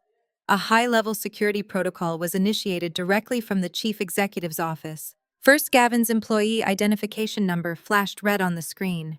A second later, his corporate email account was permanently deactivated. Then his internal server access credentials were wiped completely clean. The board of directors had initiated a total corporate lockdown. Gavin was officially stripped of his title, his access, and his career. The tech firm was undoubtedly already assembling their crisis management team and preparing to hand the entire matter over to federal investigators by Monday morning. I leaned back against my pillows and let out a long, shaky breath. The execution was flawless. The most beautiful part of the entire situation was the fact that Gavin had absolutely no idea his professional world had just been obliterated. Because I had placed a fraud freeze on his personal bank accounts earlier that day, he could not afford to stay in his luxury hotel suite. But a narcissist like Gavin would never sit alone in a cheap motel room to reflect on his actions. I knew exactly what he was doing right now. He was sitting at an upscale downtown bar ordering top-shelf scotch on a credit card he did not yet know was going to bounce. He was loudly boasting to anyone who would listen, celebrating his impending $20 million payday scheduled for tomorrow at noon. He was raising a glass to his own perceived brilliance, entirely oblivious to the fact that he was celebrating on the deck of a sinking ship. Gavin thought he was a king waiting to be crowned. He did not know that the bean counter had just quietly dismantled his throne. I closed my laptop, placed it on the tray table, and finally allowed my exhausted eyes to drift shut. I needed to be well rested. Tomorrow was going to be the most important performance of my entire life. I opened my eyes as the soft click of the hospital door broke the quiet stillness of my recovery room. It was late Friday night, and the pale blue glow of the city lights filtered through the thin plastic blinds. Dion and Bethany walked in moving with a quiet, deliberate energy. Dion carried a stack of official hospital folders tucked securely under his arm. Bethany sat on the edge of my bed, her eyes shining with unshed tears. Dion handed me the state-issued birth certificate forms and a heavy silver pen. "It is time to make it official," Dion said softly, his voice carrying a deep resonance of profound gratitude. I looked down at the crisp white paperwork resting on my lap. This was the moment that made every single second of physical pain completely worth it. For the past 9 months, my husband Gavin had proudly told everyone who would listen that I was carrying his child. He bought expensive imported cigars and bragged to his aggressive sales team about his superior genetics. He posted heavily filtered photos on social media, pretending to be the ultimate devoted father in waiting. But that was just another one of his incredibly arrogant, self-serving delusions. The absolute truth was written in cold, hard medical science. The beautiful baby boy sleeping down the hall in the neonatal ward shared absolutely zero DNA with my husband. He shared zero DNA with me. Bethany had been completely devastated 3 years ago when specialists told her she could never safely carry a pregnancy to term. When I volunteered to be their gestational surrogate using Bethany's retrieved egg and Dion's genetic material, it was the easiest, most natural decision of my entire life. I loved my younger sister fiercely, and I respected Dion more than any man I knew. They deserved to build a family. When I first brought the surrogacy plan to Gavin, his reaction was a masterclass in pure, unfiltered disgust. He paced our living room for hours, shouting about how surrogacy was a massive inconvenience to his carefully curated lifestyle. He was absolutely terrified that if something went wrong during the pregnancy, or if Dion and Bethany somehow defaulted on the massive medical bills the hospital would come after his personal bank accounts. He aggressively refused to take on any presumed financial liability for a child that belonged to his brother-in-law. Gavin was so utterly desperate to protect his own wealth that he demanded absolute legal protection. 9 months ago, he marched directly into a family lawyer's office and eagerly signed a termination of presumed paternity. It was an ironclad, notarized legal waiver completely absolving him of all rights, all responsibilities, and all future claims to the child I was carrying. He essentially signed a government document explicitly declaring he was not the father and wanted absolutely nothing to do with the baby. Now, 9 months later, the staggering irony of that document was about to destroy his entire life. Gavin was currently planning to use this exact same baby to unlock a $20 million trust fund. His late grandfather had specifically structured that inheritance with a rigid stipulation. The money would only be released to a grandson who produced a legitimate biological firstborn heir within his marriage. Gavin was so blinded by his own towering narcissism and overwhelming greed that he completely forgot about the legal waiver he had demanded to sign. He forgot that the undeniable paper trail proving he was not the genetic father was already permanently filed with the state court. He honestly believed he could just bribe a hospital clerk to type his name onto a birth certificate, take a quick photograph, and fool a team of elite estate executors. Dion placed his hand gently over mine. I signed my name on the surrogate release forms officially and legally, transferring full physical and legal custody to the true genetic parents. Dion took the paperwork, picked up the silver pen, and signed his name on the father line of the birth certificate with a sharp, decisive stroke. Bethany leaned over her hand, trembling with pure joy, and signed her name on the mother line. The hospital administrator just confirmed the digital filing, Dion stated, closing the heavy folder with a satisfying snap. The gestational surrogacy closure is officially sealed and processed by the state registry. As of midnight tonight, the state recognizes Bethany and me as the sole legal parents of this child. Gavin is legally a ghost. He has absolutely no rights, no standing, and no access. We sat together in the quiet hospital room, feeling the immense weight of the last 9 months finally lift from our shoulders. The heavy lifting was completely finished. My 50-page forensic financial audit was already sitting in the inbox of the corporate board of directors and the federal authorities. Gavin's bank accounts were entirely frozen. He was legally barred from entering his own home. The sleazy lawyer he hired to orchestrate his quick divorce had fled in terror. We knew all about the fake notary public he planned to smuggle into the hospital tomorrow, and the hidden camera Dion had arranged was currently recording every single inch of the room, ready to capture his final desperate act of fraud. Gavin was out there somewhere in the city right now, drinking expensive liquor and celebrating his impending $20 million payday. He was toasting to his own perceived brilliance, blissfully unaware that he had just spent the last week actively building his own prison cell. I closed my eyes and leaned back against the sterile hospital pillows. I felt a deep, profound sense of peace settle over my exhausted body. I had spent years making myself small to accommodate a man who viewed me as nothing more than a disposable accessory. I had endured his condescension, his financial manipulation, and his blatant infidelity. But tomorrow, the era of the submissive quiet wife was coming to a permanent, devastating end. Saturday morning arrived with a pale, cold light creeping slowly across the hospital floor. The digital snare we had built was flawlessly set. The hidden camera lens blinked silently from its concealed position. The hospital room was perfectly quiet. The countdown to noon had officially begun. The morning hours dragged by with an agonizing, deliberate slowness. I sat perfectly still in my hospital bed, watching the digital clock on the wall tick closer to noon. The sterile room had been transformed into a perfectly baited trap. The hidden camera Dion had installed the night before blinked with a tiny, imperceptible red light from its vantage point above the television monitor. The private investigator, posing as a hospital orderly, was stationed just outside my door, pushing a medical cart and keeping the hallway completely clear. My sister Bethany and her husband Dion were waiting quietly in the adjoining private family suite, completely out of sight, but ready to emerge the second I gave the signal. Right next to my bed, resting peacefully in the clear plastic hospital bassinet, was their beautiful newborn son. He was wrapped tightly in a thick, warm receiving blanket, his tiny face shielded from view.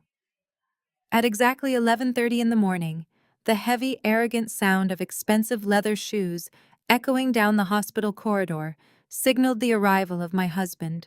Gavin did not walk into the recovery ward like a man who had just nearly lost his wife to emergency surgery. He swaggered down the hallway with the aggressive, entitled confidence of a corporate executive preparing to close the most lucrative deal of his entire career. Even before he pushed open the door to my room, I could hear his loud, booming voice carrying clearly through the corridor, putting on a spectacular, sickening performance for the benefit of the nursing staff. "Where is my beautiful wife and my heir?" Gavin proclaimed loudly, ensuring his voice bounced off the linoleum walls for maximum audience impact.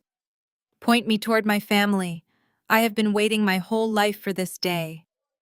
The heavy wooden door swung open and Gavin stepped into the room. The contrast between the grand, loving performance he just gave in the hallway and his actual physical appearance was staggering. Gavin was wearing a custom-tailored dark navy Italian suit that probably cost $3,000, complete with a silk tie and a perfectly folded pocket square. He looked like he was walking into a boardroom, not a maternity ward, but beneath the expensive fabric he looked absolutely terrible. His eyes were heavily bloodshot, and his skin had a pale, clammy sheen. As he walked closer to my bed, a wave of noxious odors washed over me. He had bathed himself in an excessive amount of expensive designer cologne in a desperate attempt to mask the overwhelming sour stench of stale whiskey and bar sweat. It was entirely obvious that he had spent his Friday night out drinking heavily, prematurely celebrating his impending $20 million payday, while his corporate world was secretly burning to the ground. In his right hand, he casually held a tightly wrapped bouquet of flowers. They were not the elegant, thoughtful arrangements he used to send his clients. They were cheap, wilted carnations clearly grabbed from a gas station on his drive over, still suffocating in their crinkly plastic wrapper, with a neon discount sticker stuck to the side. He did not ask how I was feeling. He did not ask if I was in pain. He tossed the cheap bouquet carelessly onto my rolling tray table, letting it land with a pathetic thud next to my water pitcher. The second the heavy hospital door clicked shut behind him, the booming, joyful father completely vanished. His charismatic smile dropped instantly, replaced by a cold, predatory sneer. He took 2 quick steps toward my bed, grabbed the metal side railing with both hands, and leaned his face aggressively close to mine. "Listen to me very carefully," Tara Gavin whispered harshly, his breath reeking of peppermint mouthwash and stale liquor. "The trust lawyers are downstairs in the main lobby right now, getting their visitor passes. Grandfather's primary executor is with them. They are coming up here in exactly 20 minutes to verify the child." Gavin gripped the metal railing tighter, his knuckles turning white as he tried to physically intimidate me, just like he had done for the last 6 years. He thought I was still the weak, submissive woman who would cower under his authority. He had no idea he was staring at a woman who had already legally evicted him from his home and frozen every single asset to his name. "Do not mess this up for me today," he commanded, his voice dripping with pure, unadulterated venom. "You are going to sit up, you are going to smile for the cameras, and you are going to hand me the kid the second those men walk through that door. You are going to play the role of the happy, exhausted mother. You will not complain, you will not cry, and you will not say a single word unless you are directly spoken to." He leaned back slightly, a cruel, mocking smirk twisting his lips. "If you do exactly what I tell you, and if this $20 million transfer clears without any problems, maybe I will feel generous. Hand me the kid today, smile for the lawyers, and maybe I will leave you enough money in our joint account to buy yourself a cheap little apartment when I file the divorce papers next week. If you try to ruin this for me, I swear I will leave you on the street with absolutely nothing." I looked up at the man I had married 6 years ago. I searched my heart for any lingering trace of affection, any small spark of sadness for the marriage we were about to bury. I found absolutely nothing. The space inside my chest where my love for him used to reside was completely hollow, filled to the brim with pure, calculating ice. Gavin was entirely oblivious to his own destruction. He did not know his sleazy lawyer had fled the hospital yesterday to avoid federal disbarment. He did not know his corporate email had been deactivated by his board of directors last night. He did not know the police had physically barred a locksmith from our marital home. He was a dead man walking proudly, boasting about a fortune he was never going to touch. I did not flinch. I did not look away. I stared directly into his bloodshot eyes, matching his aggressive posture, with a cold, terrifying stillness that finally made his arrogant smirk falter for a fraction of a second. "The lawyers are downstairs in the lobby," I asked, my voice perfectly smooth and dangerously calm. Gavin blinked, clearly thrown off by my complete lack of fear. "Yes," he snapped, standing up straighter. "They are on their way up here right now." I rested my hands on top of the crisp white hospital blanket, feeling the immense, satisfying weight of the trap I was about to spring. "Good," I replied, staring at him with a chilling, empty smile. "Send them in."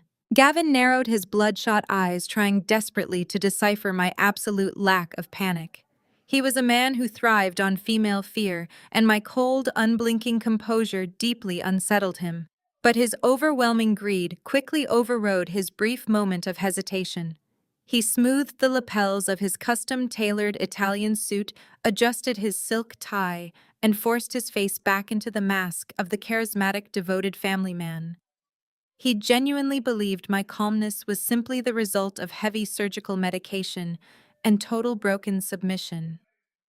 He turned his back to me and marched over to the heavy wooden door of my hospital room, pulling it wide open just as the distinct sound of professional synchronized footsteps echoed down the quiet corridor. The audience had officially arrived for the final act of this spectacular tragedy. 4 men dressed in immaculate, conservative dark suits stepped into the sterile hospital room. These were the elite trust executors, the high-powered legal guardians of a $20 million fortune. Leading the group was the primary executor, the formidable federal judge I had spoken with on the phone just days ago.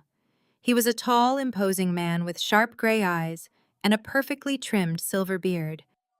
He carried himself with the heavy, undeniable authority of a man who spent his entire career sending arrogant white-collar criminals to federal prison. As he walked past Gavin, his expression remained entirely unreadable. Gavin offered him a bright, eager smile, completely oblivious to the fact that the judge had already read every single page of the devastating 50-page financial dossier I had sent him.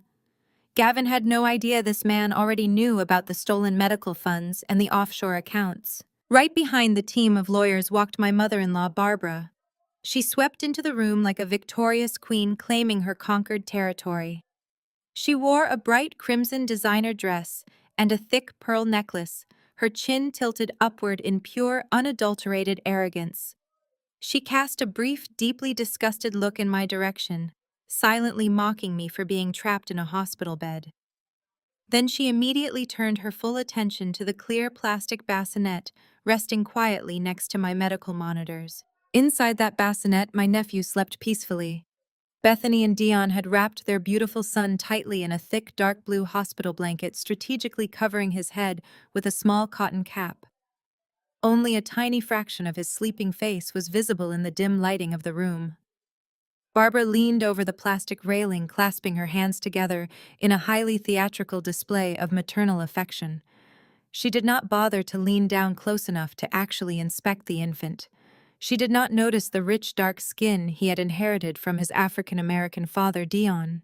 She only saw a $20 million check wrapped in a blue blanket. "Look at this absolutely precious little boy," Barbara cooed loudly, ensuring the federal judge and the trust lawyers heard every single word of her performance.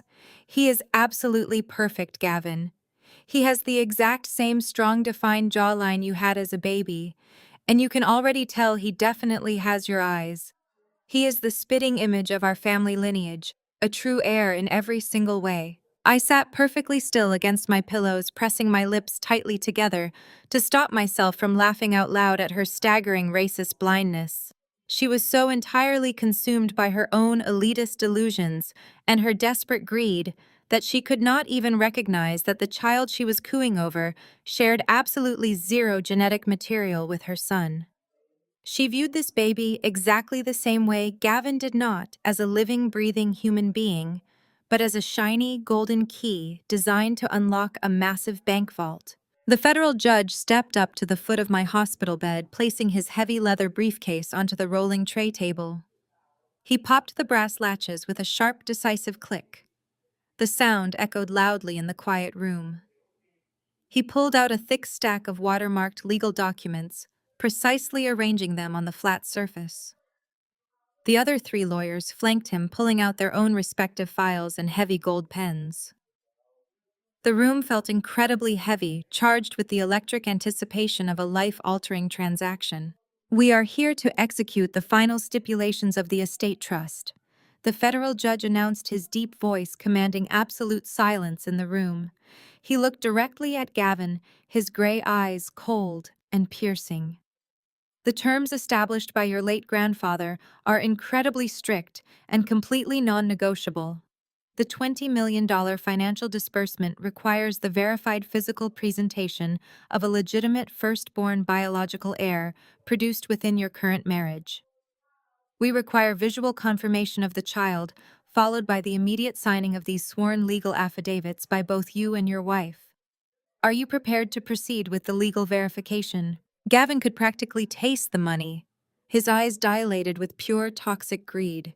He took two large, confident steps toward the side of my hospital bed, positioning himself directly between me and the team of lawyers. He reached out and placed his large, heavy hand firmly onto my left shoulder. To the lawyers standing in the room, the gesture probably looked like the loving, supportive touch of a devoted husband standing by his recovering wife. But I knew exactly what it was. His fingers dug sharply into my collarbone, gripping my flesh with a brutal, controlling pressure. It was a silent, violent warning. It was his final threat, reminding me to keep my mouth shut, play my assigned role, and hand over the baby so he could claim his stolen fortune.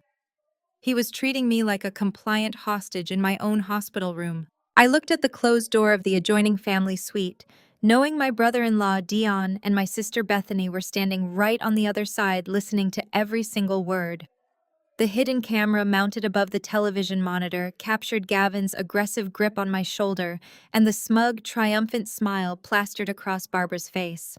The entire scene was being perfectly documented for the federal authorities. Gavin puffed out his chest, projecting the ultimate dominant alpha male persona he had spent his entire life perfecting.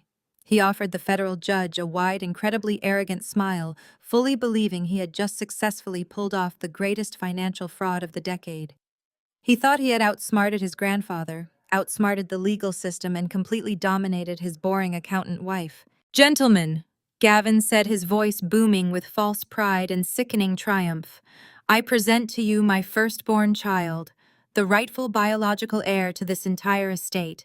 Let us get this paperwork signed." The four trust executors opened their heavy leather briefcases in perfect, intimidating synchronization.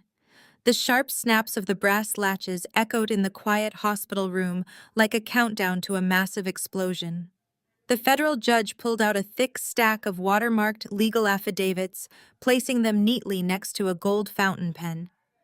This was the final, definitive step. Once Gavin and I signed those specific pages, the bank would authorize the immediate transfer of $20 million directly into his personal accounts. Gavin stood right beside my bed, breathing heavily through his nose.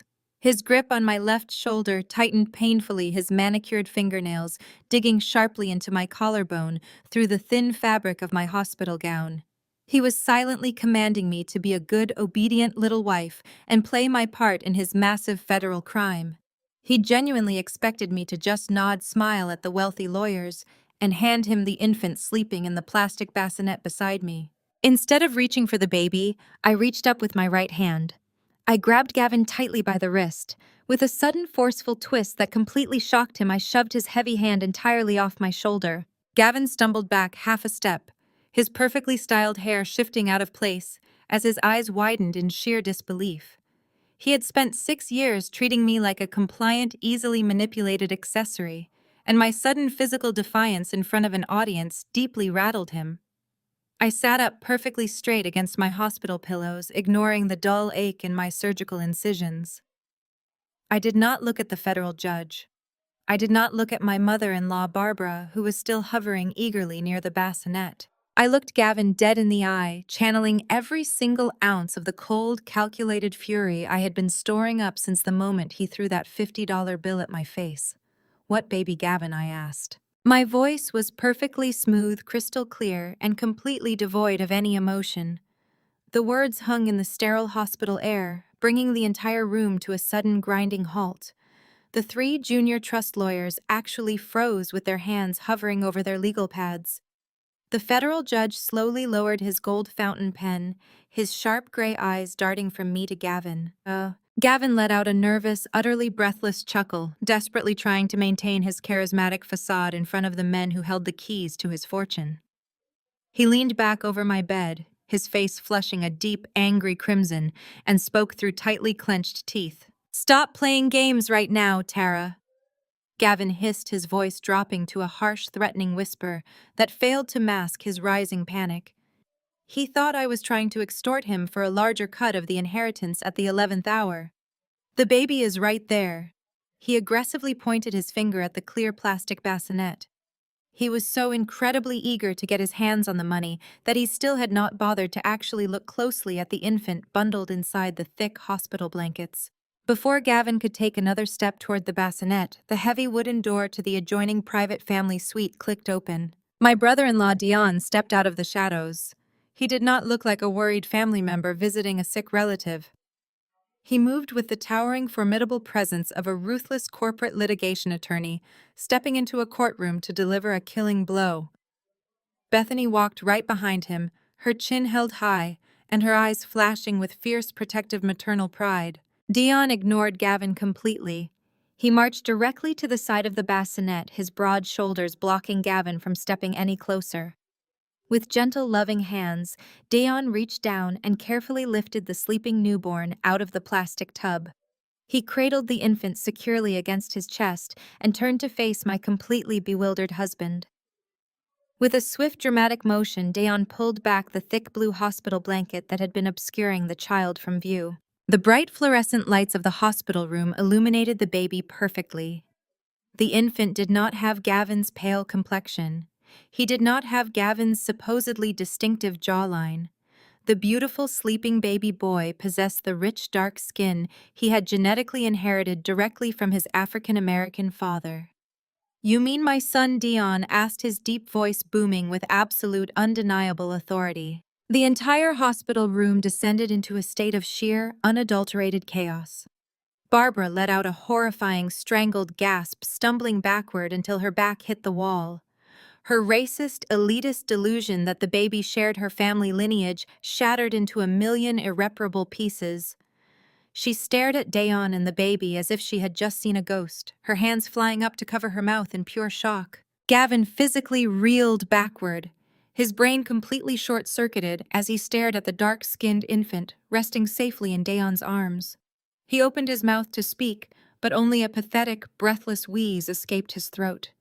He looked at the baby, then at Dayon, then back at me, his eyes wide with a terrifying, dawning realization.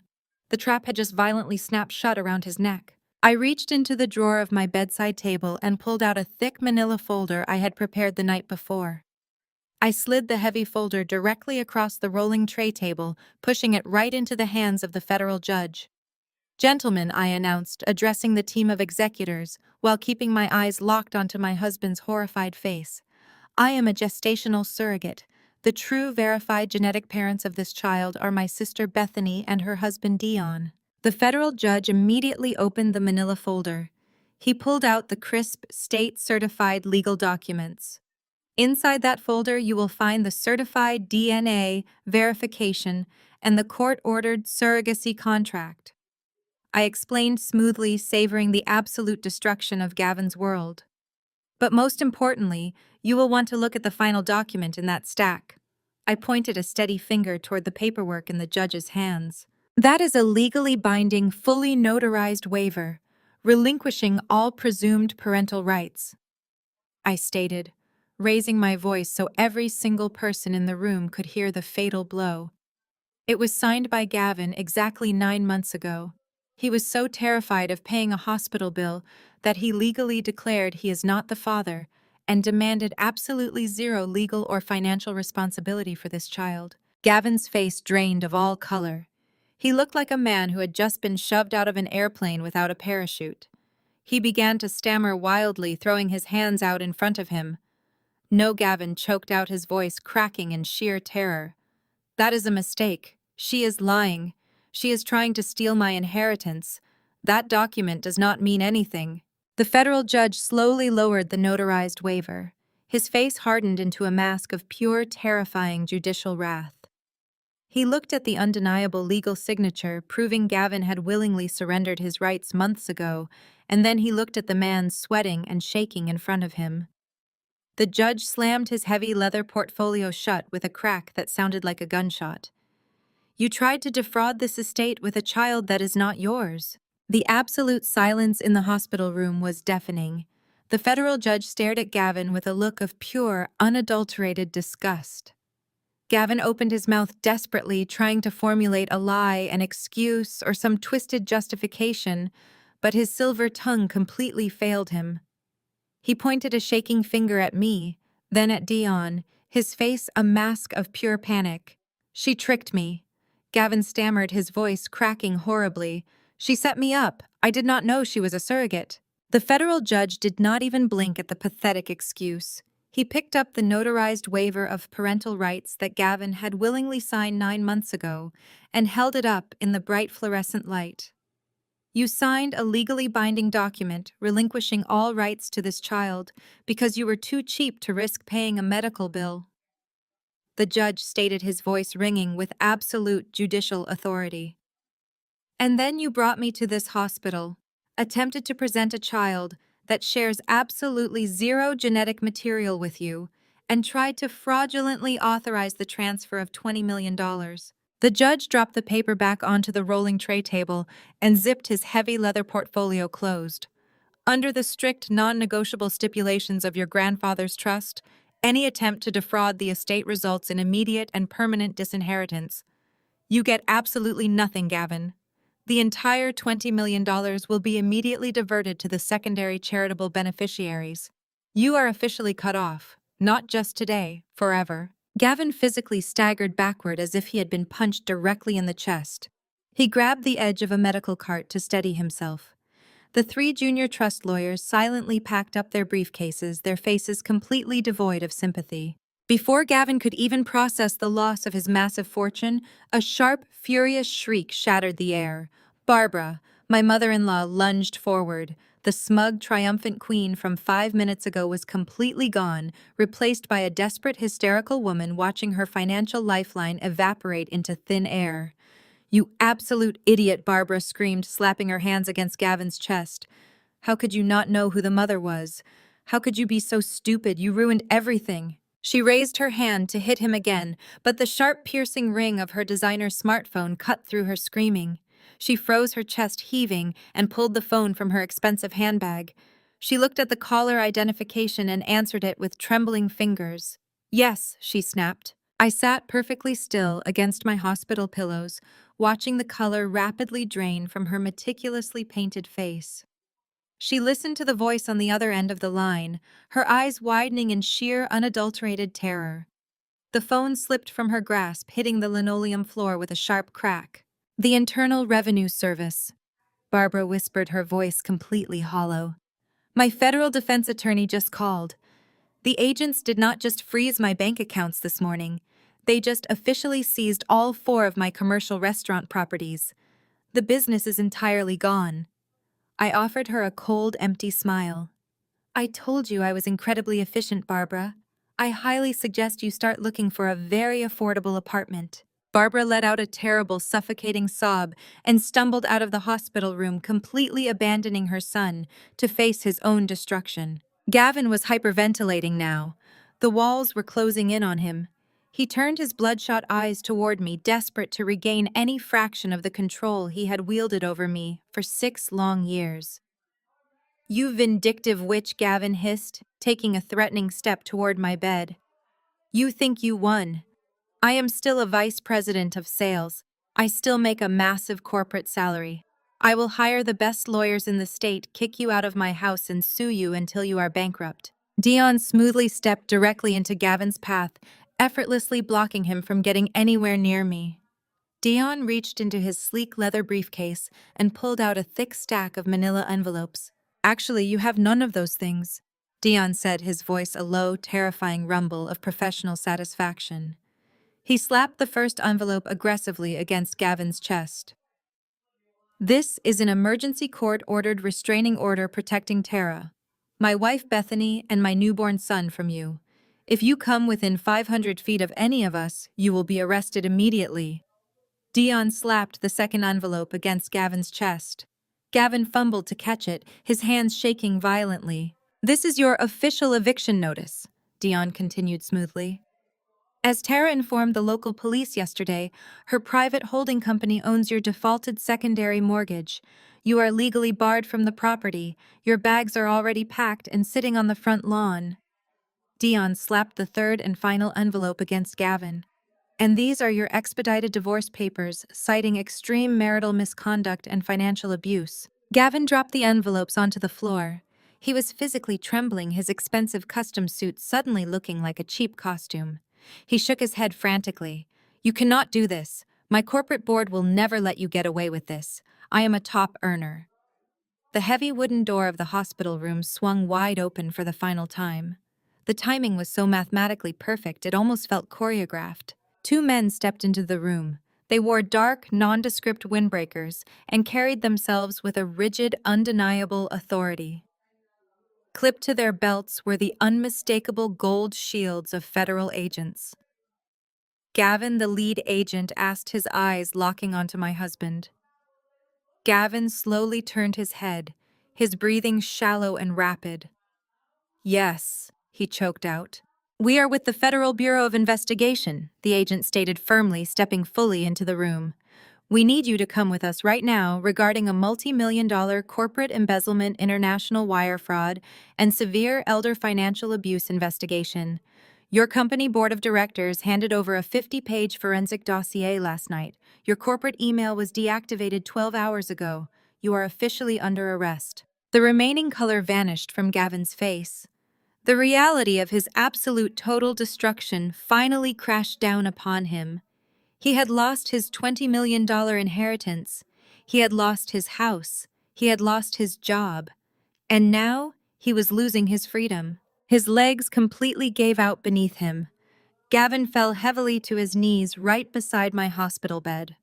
The arrogant, controlling alpha male was entirely gone.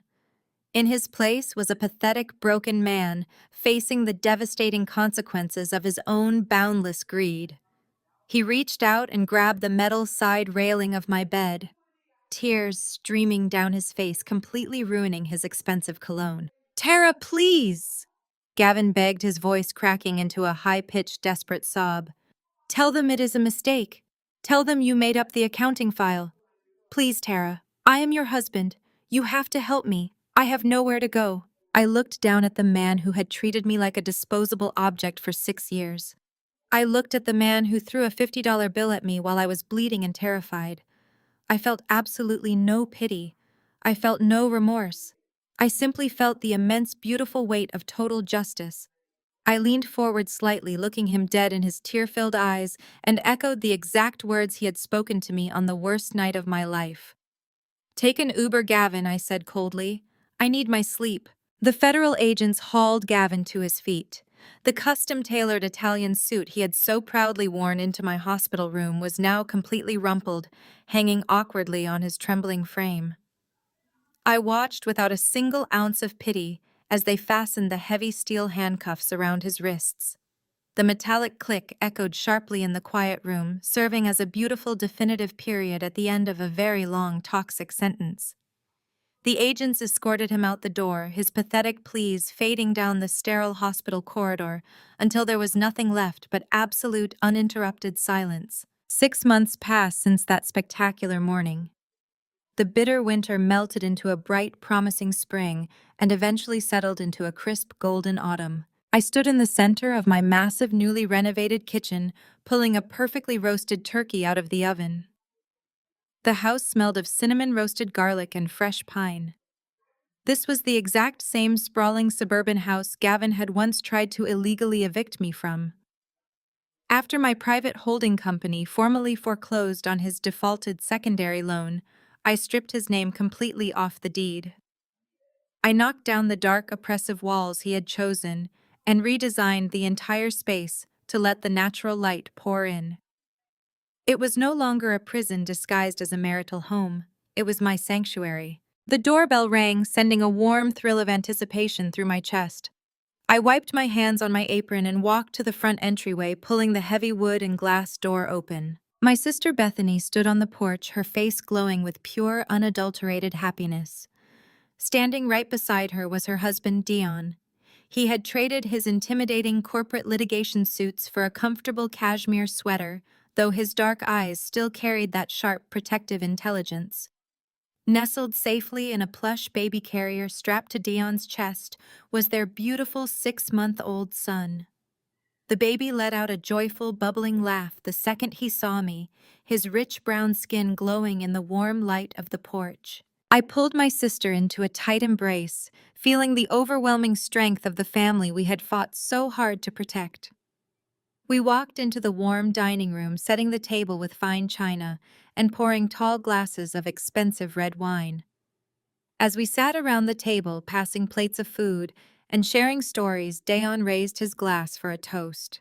He offered a quick, deeply satisfying legal update on the people who had tried to destroy us. The federal justice system moves slowly, but it moves with absolute crushing certainty. Gavin had attempted to plea bargain his way out of a trial, but the 50-page financial dossier I had compiled left him absolutely zero room to maneuver. He was found guilty on multiple federal charges, including massive corporate embezzlement, international wire fraud, and severe estate tampering. The judge, who happened to be his late grandfather's best friend, handed down a brutal maximum sentence. Gavin was currently wearing a standard issue orange jumpsuit in a federal penitentiary, permanently stripped of his luxury lifestyle and his precious $20 million inheritance. His mother, Barbara, suffered an equally devastating fall from grace. The Internal Revenue Service did not just freeze her accounts. They aggressively audited her entire financial history, seized every single one of her commercial boutique hotel properties, and auctioned them off to pay her massive tax debts. The wealthy, elitist socialite who once ruthlessly mocked my middle-class background was now working 40 hours a week as a cashier at a discount grocery store on the outskirts of the city, just to pay rent on a tiny, dilapidated apartment. Kelsey, the mistress who thought a stolen 3-carat diamond ring was her ticket to paradise, avoided federal prison only because she fully cooperated with my investigation. She received 5 years of strict probation, hundreds of hours of community service, and a permanent ban from working in the financial or corporate sales sector ever again. She was currently managing a generic retail clothing store at the local mall, a far cry from the Bahamian beaches Gavin had promised her. I took a slow sip of my wine, savoring the crisp flavor and the undeniable taste of absolute justice. I had not just survived their cruelty, I had thrived in the aftermath. Following the massive exposure of Gavin's corporate fraud, my professional reputation skyrocketed. The executives at his former tech firm were so thoroughly impressed by my forensic accounting skills that they immediately hired me as an independent consultant to rebuild their internal financial security protocols. That massive contract gave me the capital to officially launch my own independent firm. I was no longer the quiet wife doing free administrative work in the background. I was the chief executive officer of a highly sought-after forensic accounting agency commanding respect from the top financial institutions in the country. After dinner, while Dion and Bethany played with their son on the living room rug, I stepped out onto the back patio. The crisp evening air felt incredibly refreshing. I looked up at the clear, starry sky, reflecting on the long, chaotic journey that had brought me to this exact moment. Society constantly conditions women to be the bigger person. We are taught to endure disrespect quietly, to keep the peace at all costs, and to walk away from abuse with our heads held high while the abusers face zero consequences. We are told that passive forgiveness is the only path to true healing. But standing on the deck of my beautiful home, completely free of the toxic manipulators who tried to ruin my life, I realized that narrative is a lie, designed to protect the guilty. True peace does not come from quietly enduring abuse.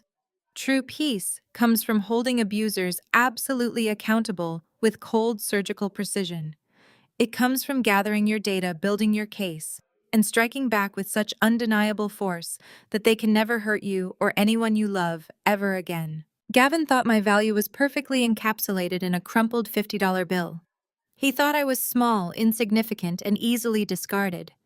But he learned the hard way that when you push a woman who knows exactly how to calculate the true cost of betrayal, you will ultimately pay with your entire life. I raised my glass of wine to the quiet, beautiful night.